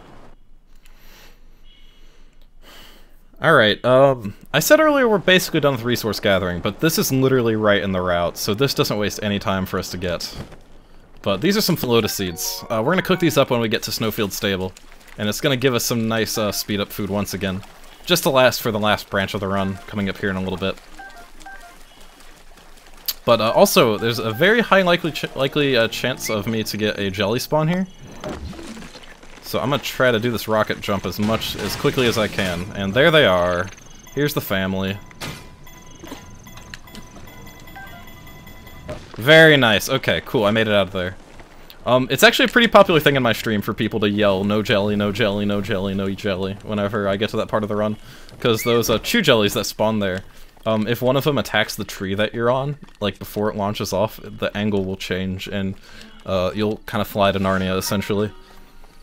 And in addition to that, I also have a quarter heart, so if I take any damage right now, Link dies, and it's like 35 seconds gone. So, gotta be really careful about that. It's very difficult to get through that part of the run without having a jelly spawn. It's kind of nerve-wracking sometimes. Alright, Manyatomo, we're just gonna do a silly little exploit for this. I'm just gonna do a jump attack with this ball on my head like that, and it's just gonna go straight over the gate and into the pedestal. Yeah, that actually happened. I can't remember who it is that discovered that, but that is a very neat little technique. It's one of my favorites in this game. But yeah, that skips the entirety of that puzzle just by a little stupid trick like that. And generally, I think the shrines in this game are very well designed puzzles. There are definitely some that kind of suck, for sure. But a lot of them, and I think the majority of them, have a nice balance between, you know, a moderate length of a puzzle, something that challenges you enough, and also something that gives you a way to be creative with it. Each shrine has just unlimited methods for completing it, and I think that's honestly one of the most beautiful things about this game. And that not even extends to, like, just shrines in this game. That extends to basically, like, any form of gameplay in this game. There's always going to be multiple solutions to completing any given puzzle. And that's just how this game was designed. And I've been saying this, but, you know, that's readily apparent as well in speedrunning. Okay, I almost saved that. Let's go ahead and try that one more time. So, doing what's known as a height launch with one of these little pebbles here. A height launch is essentially just when you shoot the arrow to change the angle of whatever you're doing a stasis launch off of. Doing that with one of these little small pebbles is very difficult, simply because they're just a very small piece of geometry. And you have to get Link to stand on top of it. So this is a very commonly failed trick for me. It's just a little bit awkward. And you have to stasis it mid-air. So that makes it a little tough too.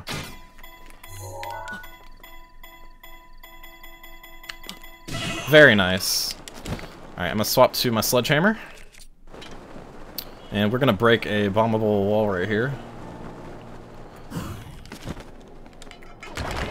And look, hey, a shrine. I bet you didn't know that that was gonna be here. Alright. So, Magnoir Shrine. You've probably seen this in some other categories like all main quests. It's just a blessing, but it's at a very good location, positioned just above an enemy camp. So it's a great spot to do bullet time bounces from, and we're actually going to use that to reach the Heber region next.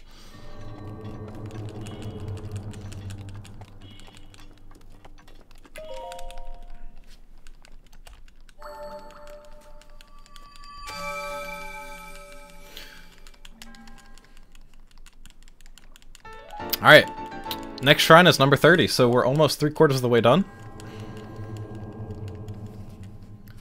After this branch of the run, once we finish up in Heber at the Forgotten Temple, what we're going to do is we're going to head back to Sheirata once again, and we're going to do a bullet time bounce off towards the Foothills region, and eventually make our way up into Akkala. There's some pretty quick shrines there we're going to do some pass-throughs of. But for now, we need to do a bullet time bounce. So let's go do that.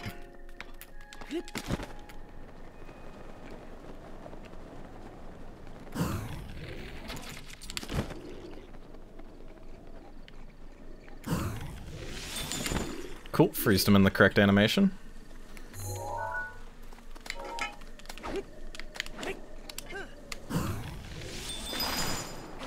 Alright, nice. Alright, something else you're probably wondering about bullet time bouncing as well, and just generally my setups for it that I've been using. You may have seen a couple times, I will swing the weapon a couple times before actually before actually jumping. What that essentially does is it locks Link's positioning on the ground, so I can buffer the next two inputs I have to do. The inputs for shield surfing are, while targeting and in the air, press the A button. So to just do a shield surf, I usually have to press X, ZL, then A. But if I swing my weapon, I can press forward X, I can press forward ZL and A at the same time, and then just press X to start a very neutral shield surf. That's a consistent distance each time. So having that consistent distance on the shield surf allows you to line up your setups really well and try to make them as consistent as they can be. So, little bomb boost over there just to land on this platform as soon as it raises up. Pretty simple little optimization there.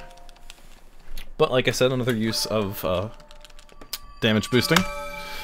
So, at this point, we have a pretty interesting little strat coming up. So, we're gonna go to the Forgotten Temple here in a second, and if you remember from playing this game casually, or if you don't, basically the Forgotten Temple, you have to fly through a room full of guardians that try to shoot you. And it takes a while to get to the end of the room, but we're gonna do a clipping method called an ollie clip, which allows you to literally just let Link sink through the ceiling of the Forgotten Temple and clip through the ceiling, getting to the shrine without having to go through any of that nonsense with guardians. But before we do that, I bet you recall some eggs that we picked up earlier, as well as some Fleet Lotus. Well, we're going to take those and we're going to cook ourselves an omelet. Omelets make Link really fast, so we're going to cook them. Now, real talk though, using that egg as one of our ingredients for cooking our speed-up meals gives us a little bit of extra time on there. So we get 5 minutes 30 seconds instead of 5 minutes, like we would if we used 5 Fleet Lotus seeds. And also, this horse better not mess up my launch.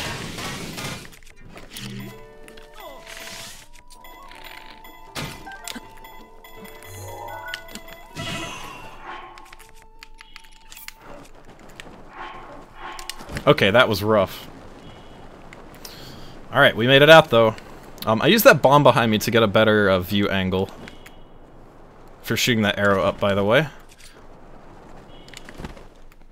But, you know, I just realized I forgot to pick up a shield, so I kind of have to go back to the stable. I made a boo-boo. Yeah, things like that just sometimes happen. So we gotta cook all the food again, but I'm going to go ahead and pick up another shield that I needed. I can't believe I forgot that. That's really dumb. But luckily it looks like the horses aren't there anymore, so they're not really going to bother us a second time. But you know, I'm actually pretty satisfied with how this recording's gone so far with the run. Like, we're having a decent amount of little mistakes like that happening that kind of just illustrate the ability that you have in this game to pull things back even if, you know, large mistakes happen. And I was hoping, you know, I'd get a chance to show that off on top of, you know, kind of just hoping to, deep within me that this run is a world record or something. As funny as that would have been for my GDQ submission to be a world record.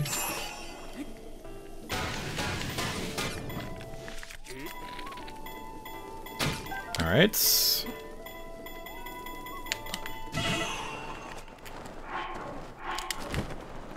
Very nice. I missed the lag boost there, but it doesn't really matter.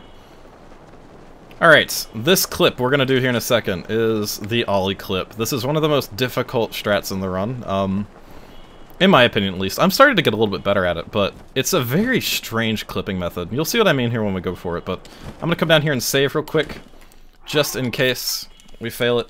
We're allowed to save in runs and stuff and reload and things like that, so that's a completely viable thing we can do. But essentially, I need to jump with the shield and bullet time the first frame I hit the ground here.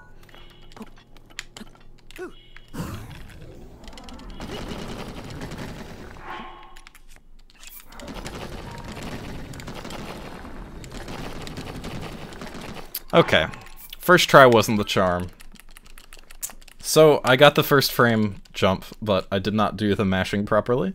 So, you have to do little tempos of, you have to do jumping at a precise tempo there in beats of 3. It's very strange how that works, but doing that allows you to sink through the floor a little bit. And doing it over and over and over causes him to sink more and more and more.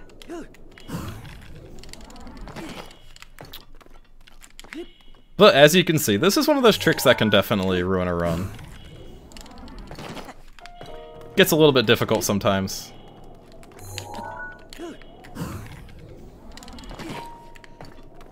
Just need to keep trying, I'll get it.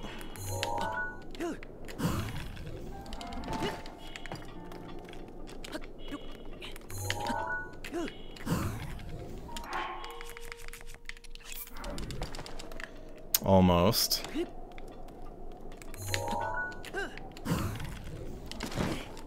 Alright, I'm gonna reload one more time because I don't have shield durability more. This is kind of unfortunate.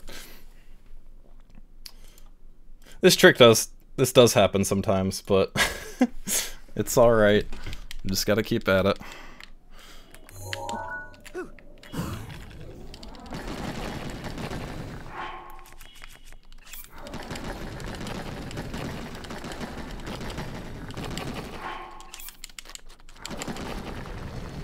There we go, that's it. Cool. Alright, so that's what an ollie clip looks like. If you want an explanation of that, what happens there? You can actually do this in your game pretty easily if you want to just try this out. But just go to any surface and shield surf, and then try to jump at the same time as hitting the ground. Sometimes when you do that, you'll get this weird thing where he'll have the jumping sound, but he won't jump. He'll look like he's just kind of surfing around the ground a little bit. And what that does is, that's the key to this. If you manage to do that in bullet time, he just sticks to the ground like that. And then if you continually jump while in that state, in little beats of 3, every fourth little pause there, he will sink into the ground a little bit, just from the, like, the rebound movement from the jump. So, pretty neat technique. A Japanese player found that out, just kind of out of nowhere. Just basically presented it to us as this, like, fully fledged up setup that they had come up with. So, it was pretty neat.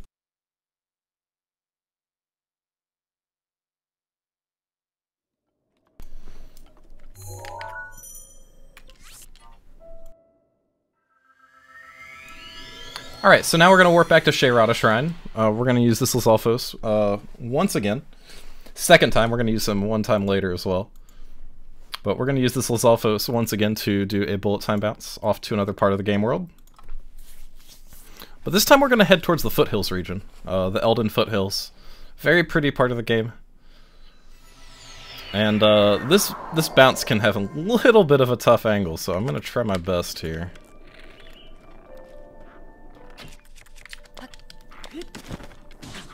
Oh, that's really funny. Okay, we can definitely save this though. Okay, that's good. Wasted an ice arrow, but we should be fine.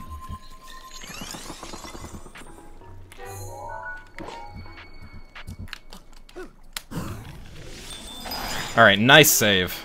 Really good save. I'm a little bit left. I mean, a little bit right, but that's fine.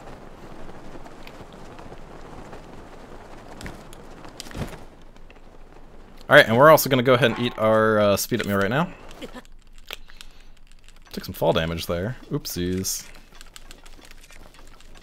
Yeah, I'm surprised I even actually got that to work. That was very good. I failed the setup by hitting those spikes there, so I wasn't able to get the Lizalfos in the correct position, but I still managed to get a bounce happen and we didn't have to reload the game. So, oftentimes when you fail a trick like that, or more accurately, succeed in getting the trick, but, have it send you somewhere else from where you want it to send you, it's oftentimes kind of like a skill in its own to evaluate the situation, whether it's, like, worth it to reload the game, or if it's worth it to just kind of, like, run there. And this is one of those situations where it's just, I feel like it's more worth it to just, like, straight up run to the destination instead of trying to do the trick again. And you see that many times during this run as well. But yeah, this is a pretty intense category as far as bullet time bounces and difficult strats are concerned. I keep saying this, but there's a lot of difficult strats, but they all have decent backups. None of them are ever things that are really going to, absolutely kill a run. And also, lol, you can just run up that wall. So yeah, that shrine's pretty stupid. In a good way, though. Stupid as in it's fast. You just get to run up that wall and skip the entire puzzle. It's really nice, really easy. And actually, the fact that that shrine is so quick is probably one of the only reasons we actually do it in this route. Simply because its location is not really favorable. As you're going to see here in a second, we're just going to straight up run to the next shrine. We're just going to straight up run there. Like, not going to do anything fancy. Just because there's nothing really that we can do that's faster than running there.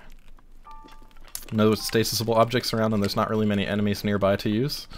There are enemies nearby that we can actually use, but actually, like, setting up a bounce and executing that is going to take more time than you're going to save by doing it. So it's just not worth it since the shrine is literally right up the hill here. So we're just going to glide straight past. In the Forgotten Temple Shrine, Renokachta, I actually took a Great Flame Blade. I took that just as a little bit of a backup because I've used a little bit of extra durability this run. I just want to make sure we have enough, but up here I'm also going to take a Sledgehammer. That's just the normal routed-in item we have. Also, swap into my Stasis Rune. That's the first rune we're going to need to use in the next shrine, so it's just good habit to have that ready to go.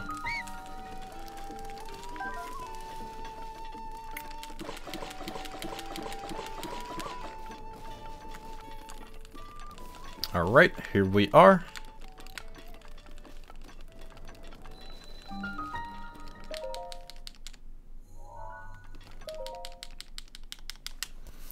Alright, so this shrine is cycle-based. I need to stasis a rolling boulder and then unstasis it so I can stasis another one to complete this cycle. If I don't get the cycle, it will waste a little bit of time, but it's not the biggest deal.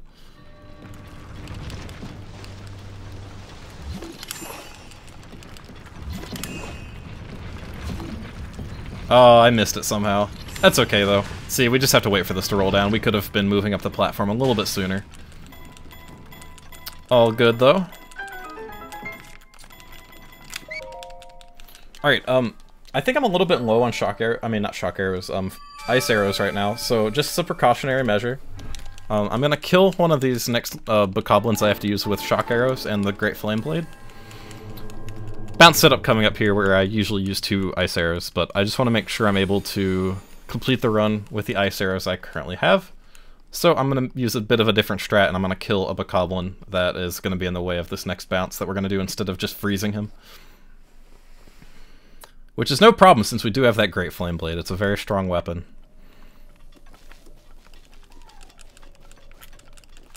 Now, there have been talks before about potentially, you know, using something like a Wizrobe's Ice Rod or something like that to freeze enemies for bullet time bounces, but number one, that one right there is like one of the only ones that we really have in the route that's accessible. And in addition to that, it's just, you can't really use it in bullet time, so it's hard to do it for any you know, setups besides the ones where you're just kind of on the ground.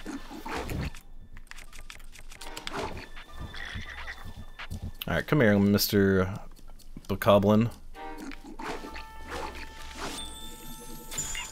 Thank you, Mr. Bokoblin.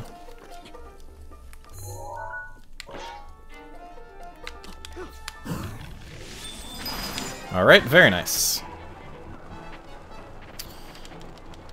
Alright, so, that's one of, like, 5 things that can happen when you do this bounce. The optimal thing, obviously, is going straight to the shrine that we're trying to go to.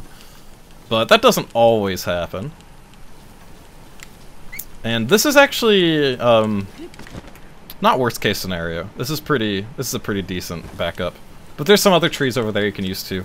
Typically, getting that amount of height right there and going up to, like, the cliffs over there with the, you know, the autumn trees, typically that's going to be the more optimal strat, but, usually if I have to do so, I'll come up here and grab this Korok real quick, and I'll use his little rock to launch to the next shrine. So once again, just a pretty decent little backup strat we have.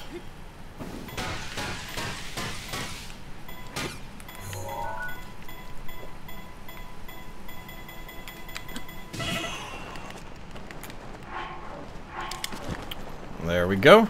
Got the lag boost, and we're off to Dahesho now. Sweet. Alright, so welcome to Akkala.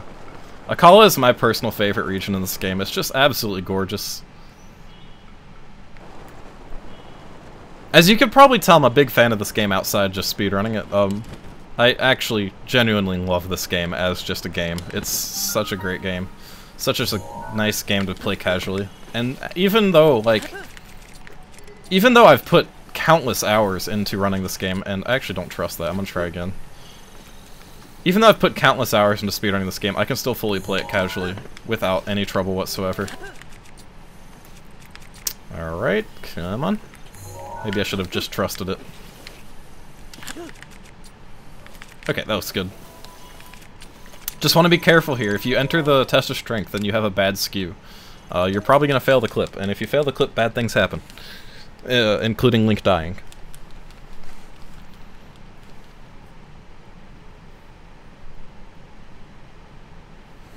Alright, so Dahesho is just another minor test of strength. This is the second to last one we're going to do in this run. And I'm going to ice arrow this one because we have low health. Just to reduce the chance that I have to take any damage whatsoever. The cycle that these guys have in these shrines, typically when they want to approach you, first of all, they'll shoot you with some lasers. And that laser is usually enough to kill Link when he's at 1 heart.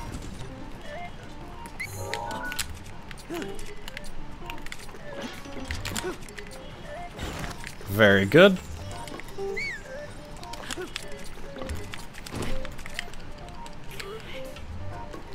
And I've been doing a durability cancel on that first shield for the entire run.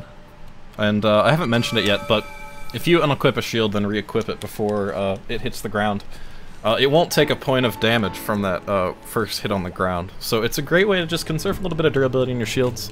That in addition to actually swapping your shields back and forth while you're shield surfing is, you know, just great ways to manage your shield durability.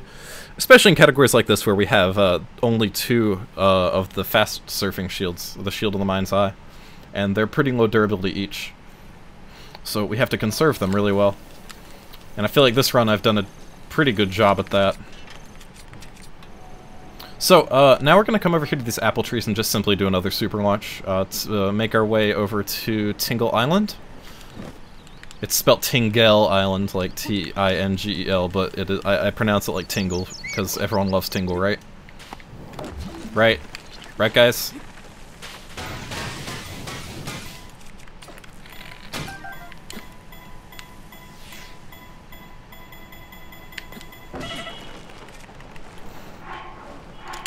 Very good. Alright, now, an unfortunate thing about this island up here where the next shrine is, it's kind of infested by Octoroks, and Octoroks are probably my least favorite enemy in this game. Because they just kind of snipe you from wherever you're at. Did he actually yeah, and see, they do things like that too. Where, you know, you're just trying to get rid of a stone slab and they make it so the stone slab just goes right back into the ground. So yeah, Octorok's just not having it with me today. Someone eat up there. This shrine does damage you a little bit. It's not too much, but it's enough to the point where I need to eat up there or else I'll die. But yeah, this shrine's really simple. It uses a, you know, I mean, most of y'all who have played Zelda games before will definitely know about Zelda games having balancing puzzles. And the Kamael Shrine is definitely one of them. However, this one's really simple. All you have to do to complete this is just shoot these 2 arrows off here. And if you have enough health to survive the hit you're going to take, then you can just kind of like glide to the end. Not bad at all.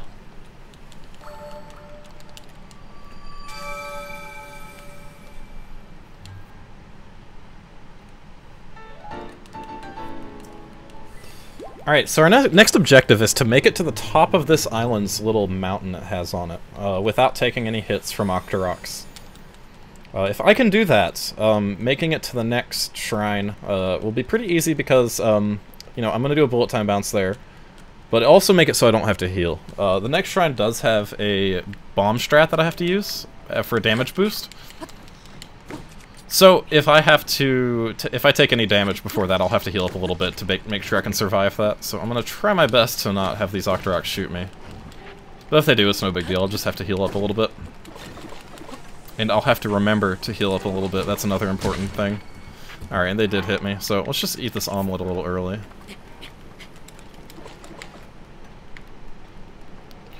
Alright. Now going to use these enemies here to do a bounce.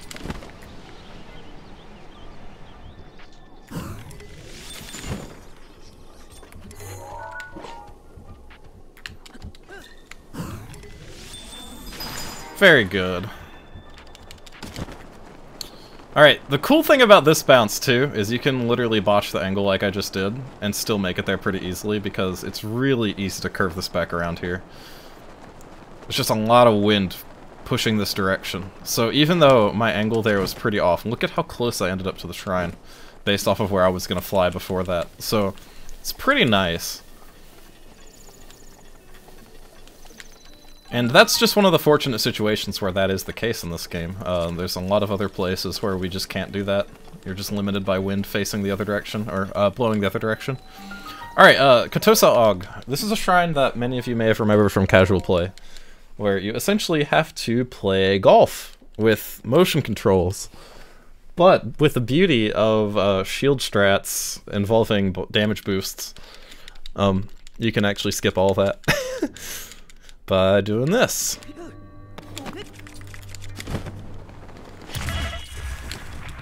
And yeah, we're just all the way across now. No need to do any of those puzzles. Really nice strat. It's the same kind of deal that we did in the Trial of Power, Kami Attack Shrine. Before we, yeah, when I was talking about the Diamond and Edge of Duality in there. That's another shrine that we can use a strat like that for.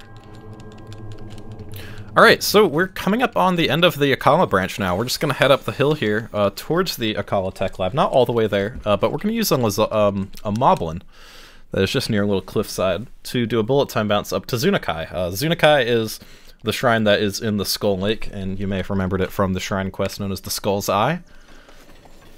And you can actually see it from here, I believe. Nah, there's a hill in the way. But it is the shrine that's atop a big pillar in the middle of the Skull Lake, where creepy old Kilton lives. Alright, let's swap weapons here. And I need to be very careful to not whistle sprint here. That's why I'm throw sprinting instead. Alright. Show me what you got, Mr. Moblin.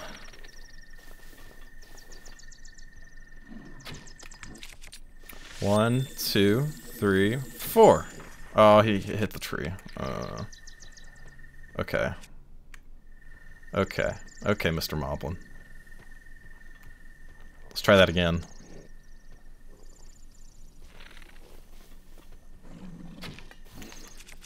One, two, three, four. Got him.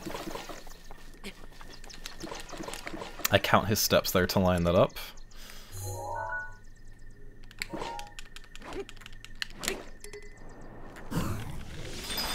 Okay, that's a really bad angle. We're gonna have to redo that for sure. Or, how about we try to save it? Let's redo it. Yeah, we're just gonna have to redo that. That's unfortunate. It happens.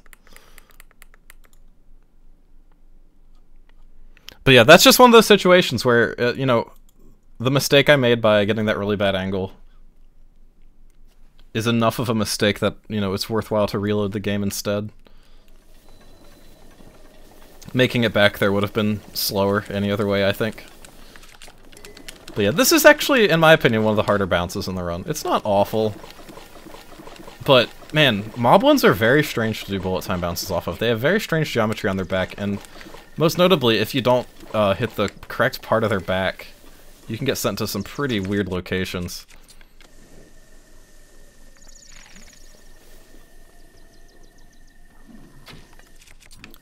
One, two, three, four.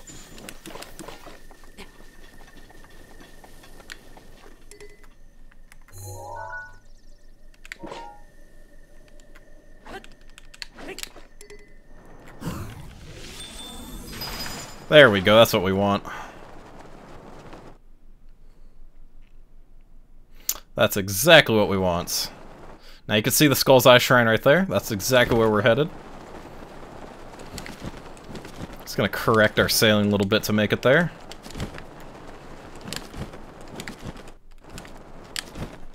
And actually, you see me pumping the glider right there. That's a very nice little strat. We actually really don't know much about how that affects your speed.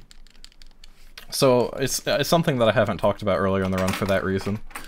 But we're pretty sure that canceling the glider like that and reopening it repeatedly preserves a lot of speed because you're spending less time with the paraglider out.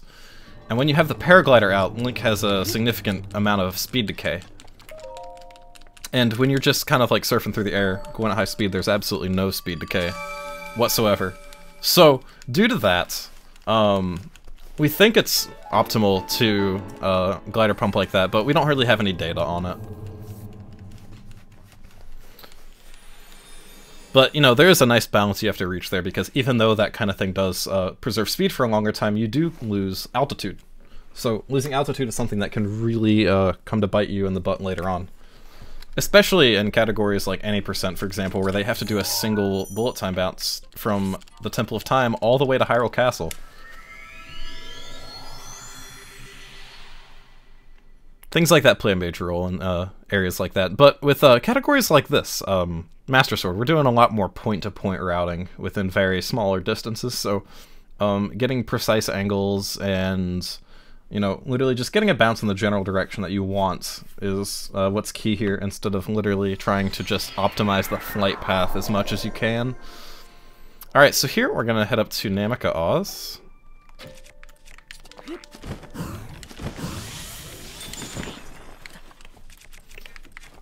Namika Oz is the shrine up here in Krenel Hills. A little bit weird animation here on the Lizalfos, but I should be able to get this. Okay, it works. It's not beautiful, but it works.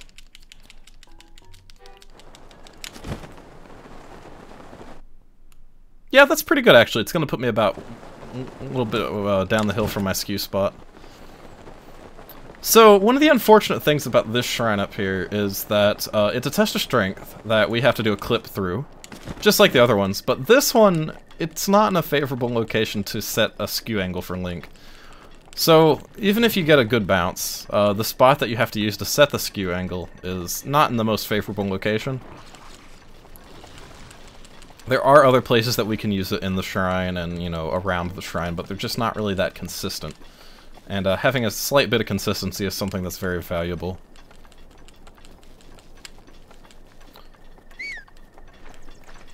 So here we are. Alright, that's good. Link's gonna roll down the hill. Very nice skew angle. Okay, let's go do this.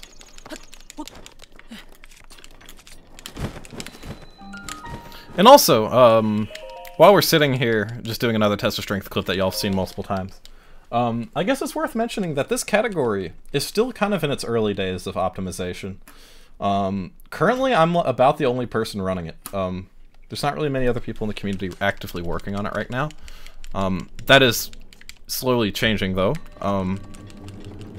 This category, like I said, just received a massive reroute due to all the new tricks that we found in this game over the last year in 2018. So, a lot of categories have had to catch up with reroutes and stuff, and this one's finally gotten it. And it's honestly one of the coolest categories, I think. And I'm just really happy with how it's turned out. And I hope that some other people in the community will be interested in running it in the future.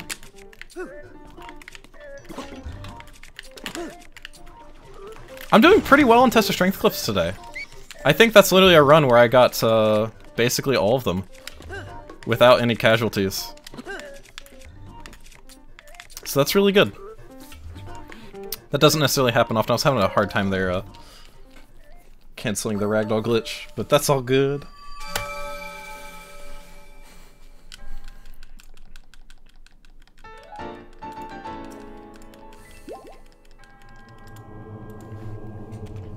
Alright, 2 more shrines to go, and we are outie.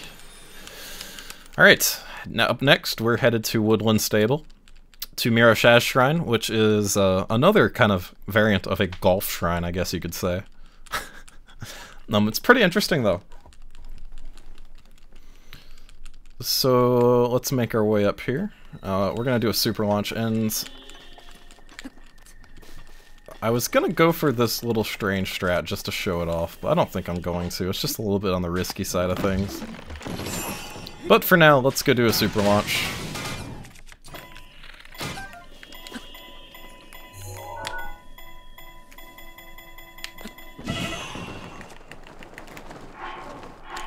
Very happy I got that lag boost right there. That's a difficult one to get sometimes. Alright, so it looks like we're actually getting a deloaded shrine here as well. Not really, it loaded in. So, you may have noticed at some points during the run, I get to shrines before they load, and you're just left with a pedestal or like a really kind of low-polying looking shrine that you can't really do anything with except, you know, go into the entrance. Doing that's just a product of moving across the world at a really high speed to the point where the game can't load in the asset at its proper level of detail. So it loads it at the lowest level of detail sometimes, and when it does that, you can simply just walk right in. Not even have to activate it or anything. Now there are currently some developments being worked on to actually trying to get a bullet time bounce from the Magnesis Shrine to the Magnesis Shrine to actually cause that shrine to deload on the Great Plateau, allowing you to enter without having to clip in. Now, strats like that are where deloaded shrines could be really useful moving forward. We just don't really know much about how to cause that to happen yet. It's more internal loading mechanisms within the game that we're going to have to work with to figure that out. But yeah, if I had to assume what the next step with this game as far as speedrunning goes, it would probably be something along the lines of, you know, moving into looking for cutscene skips, things along that lines, and, you know, sequence breaks for other quests. But with our current tools, even though we can clip into basically anything, we can't really do that yet, because this game is a little bit more complicated than just clipping through some walls to skip some things. It doesn't have, you know, loading zone triggers in odd places like previous Zelda games do, to the point where you can, like, abuse that to get to places you're not supposed to. That does exist in, you know, some minor fashions in this game, but for the most part, sequence breaks are things that we're gonna have to really get working with, like flag manipulation and things of that sorts with to, you know, figure out.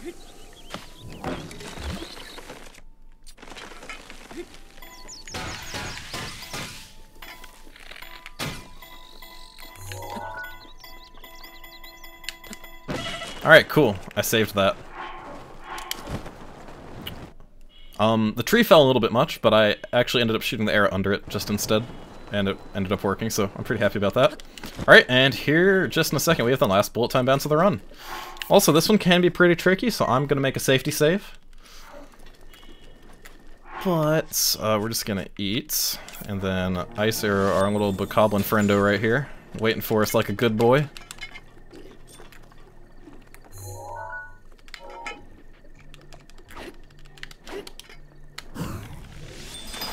Very good. Okay, that's it. So now, we're traveling at such a high speed that we're literally going to enter Korok Forest in the Lost Woods without ever having to deal with a fog barrier whatsoever. We're just going to go zoom straight through. And here we are at Korok Forest. And now what we got to do is have to complete one more shrine, and then we can finally pull the Master Sword. So yeah, the evolution of Lost Woods skip has been pretty neat over the time that this game has existed. It started out as a basic stasis launch with some very kind of precise gliding, but today it's evolved into a bullet time bounce that just flies past any chance the fog has to get you.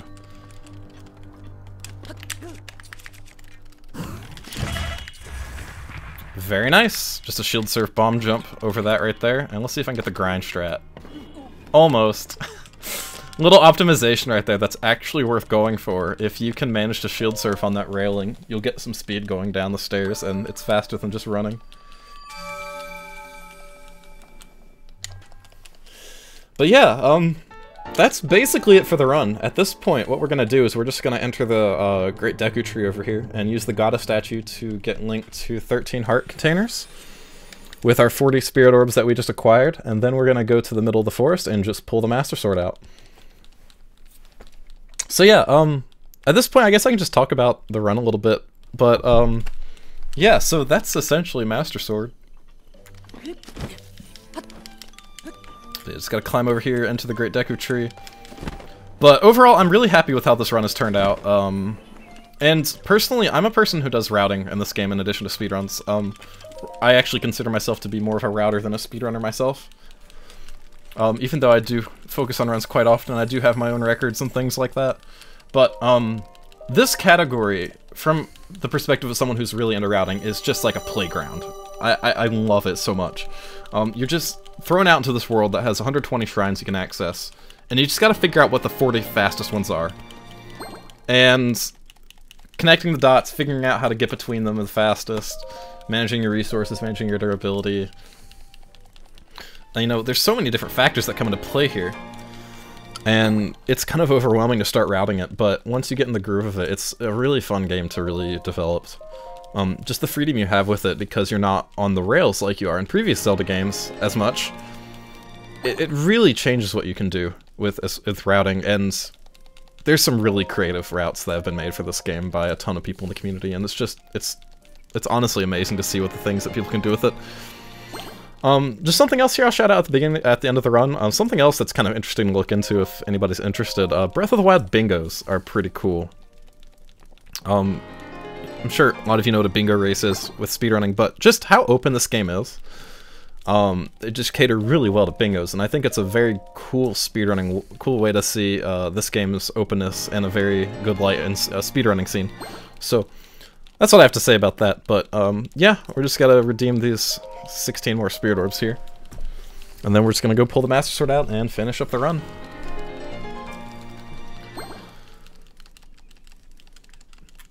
So, something else that I guess is kind of interesting.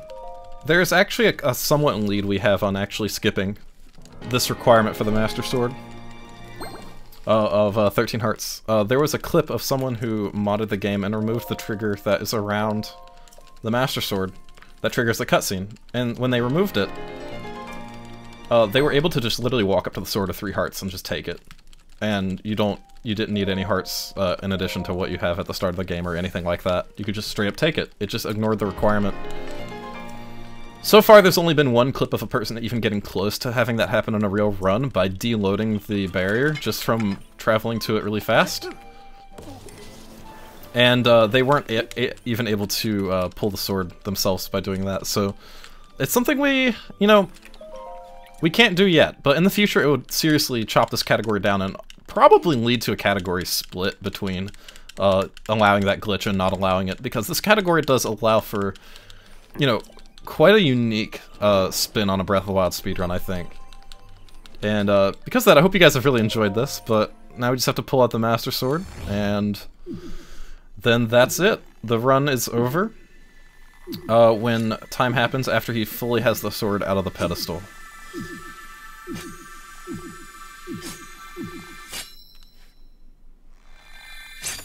Alright, and that's it. 2:11:17. Not a bad run. That's about 6 minutes behind my personal best. And, but for commentating and stuff like that, I'm pretty satisfied with that. So, thank you guys so much for watching my run. And good luck to everyone else who's submitting to Summer Games Done Quick 2019. And I hope all the judges and people who are looking through the runs enjoyed my submission. But thank you so much.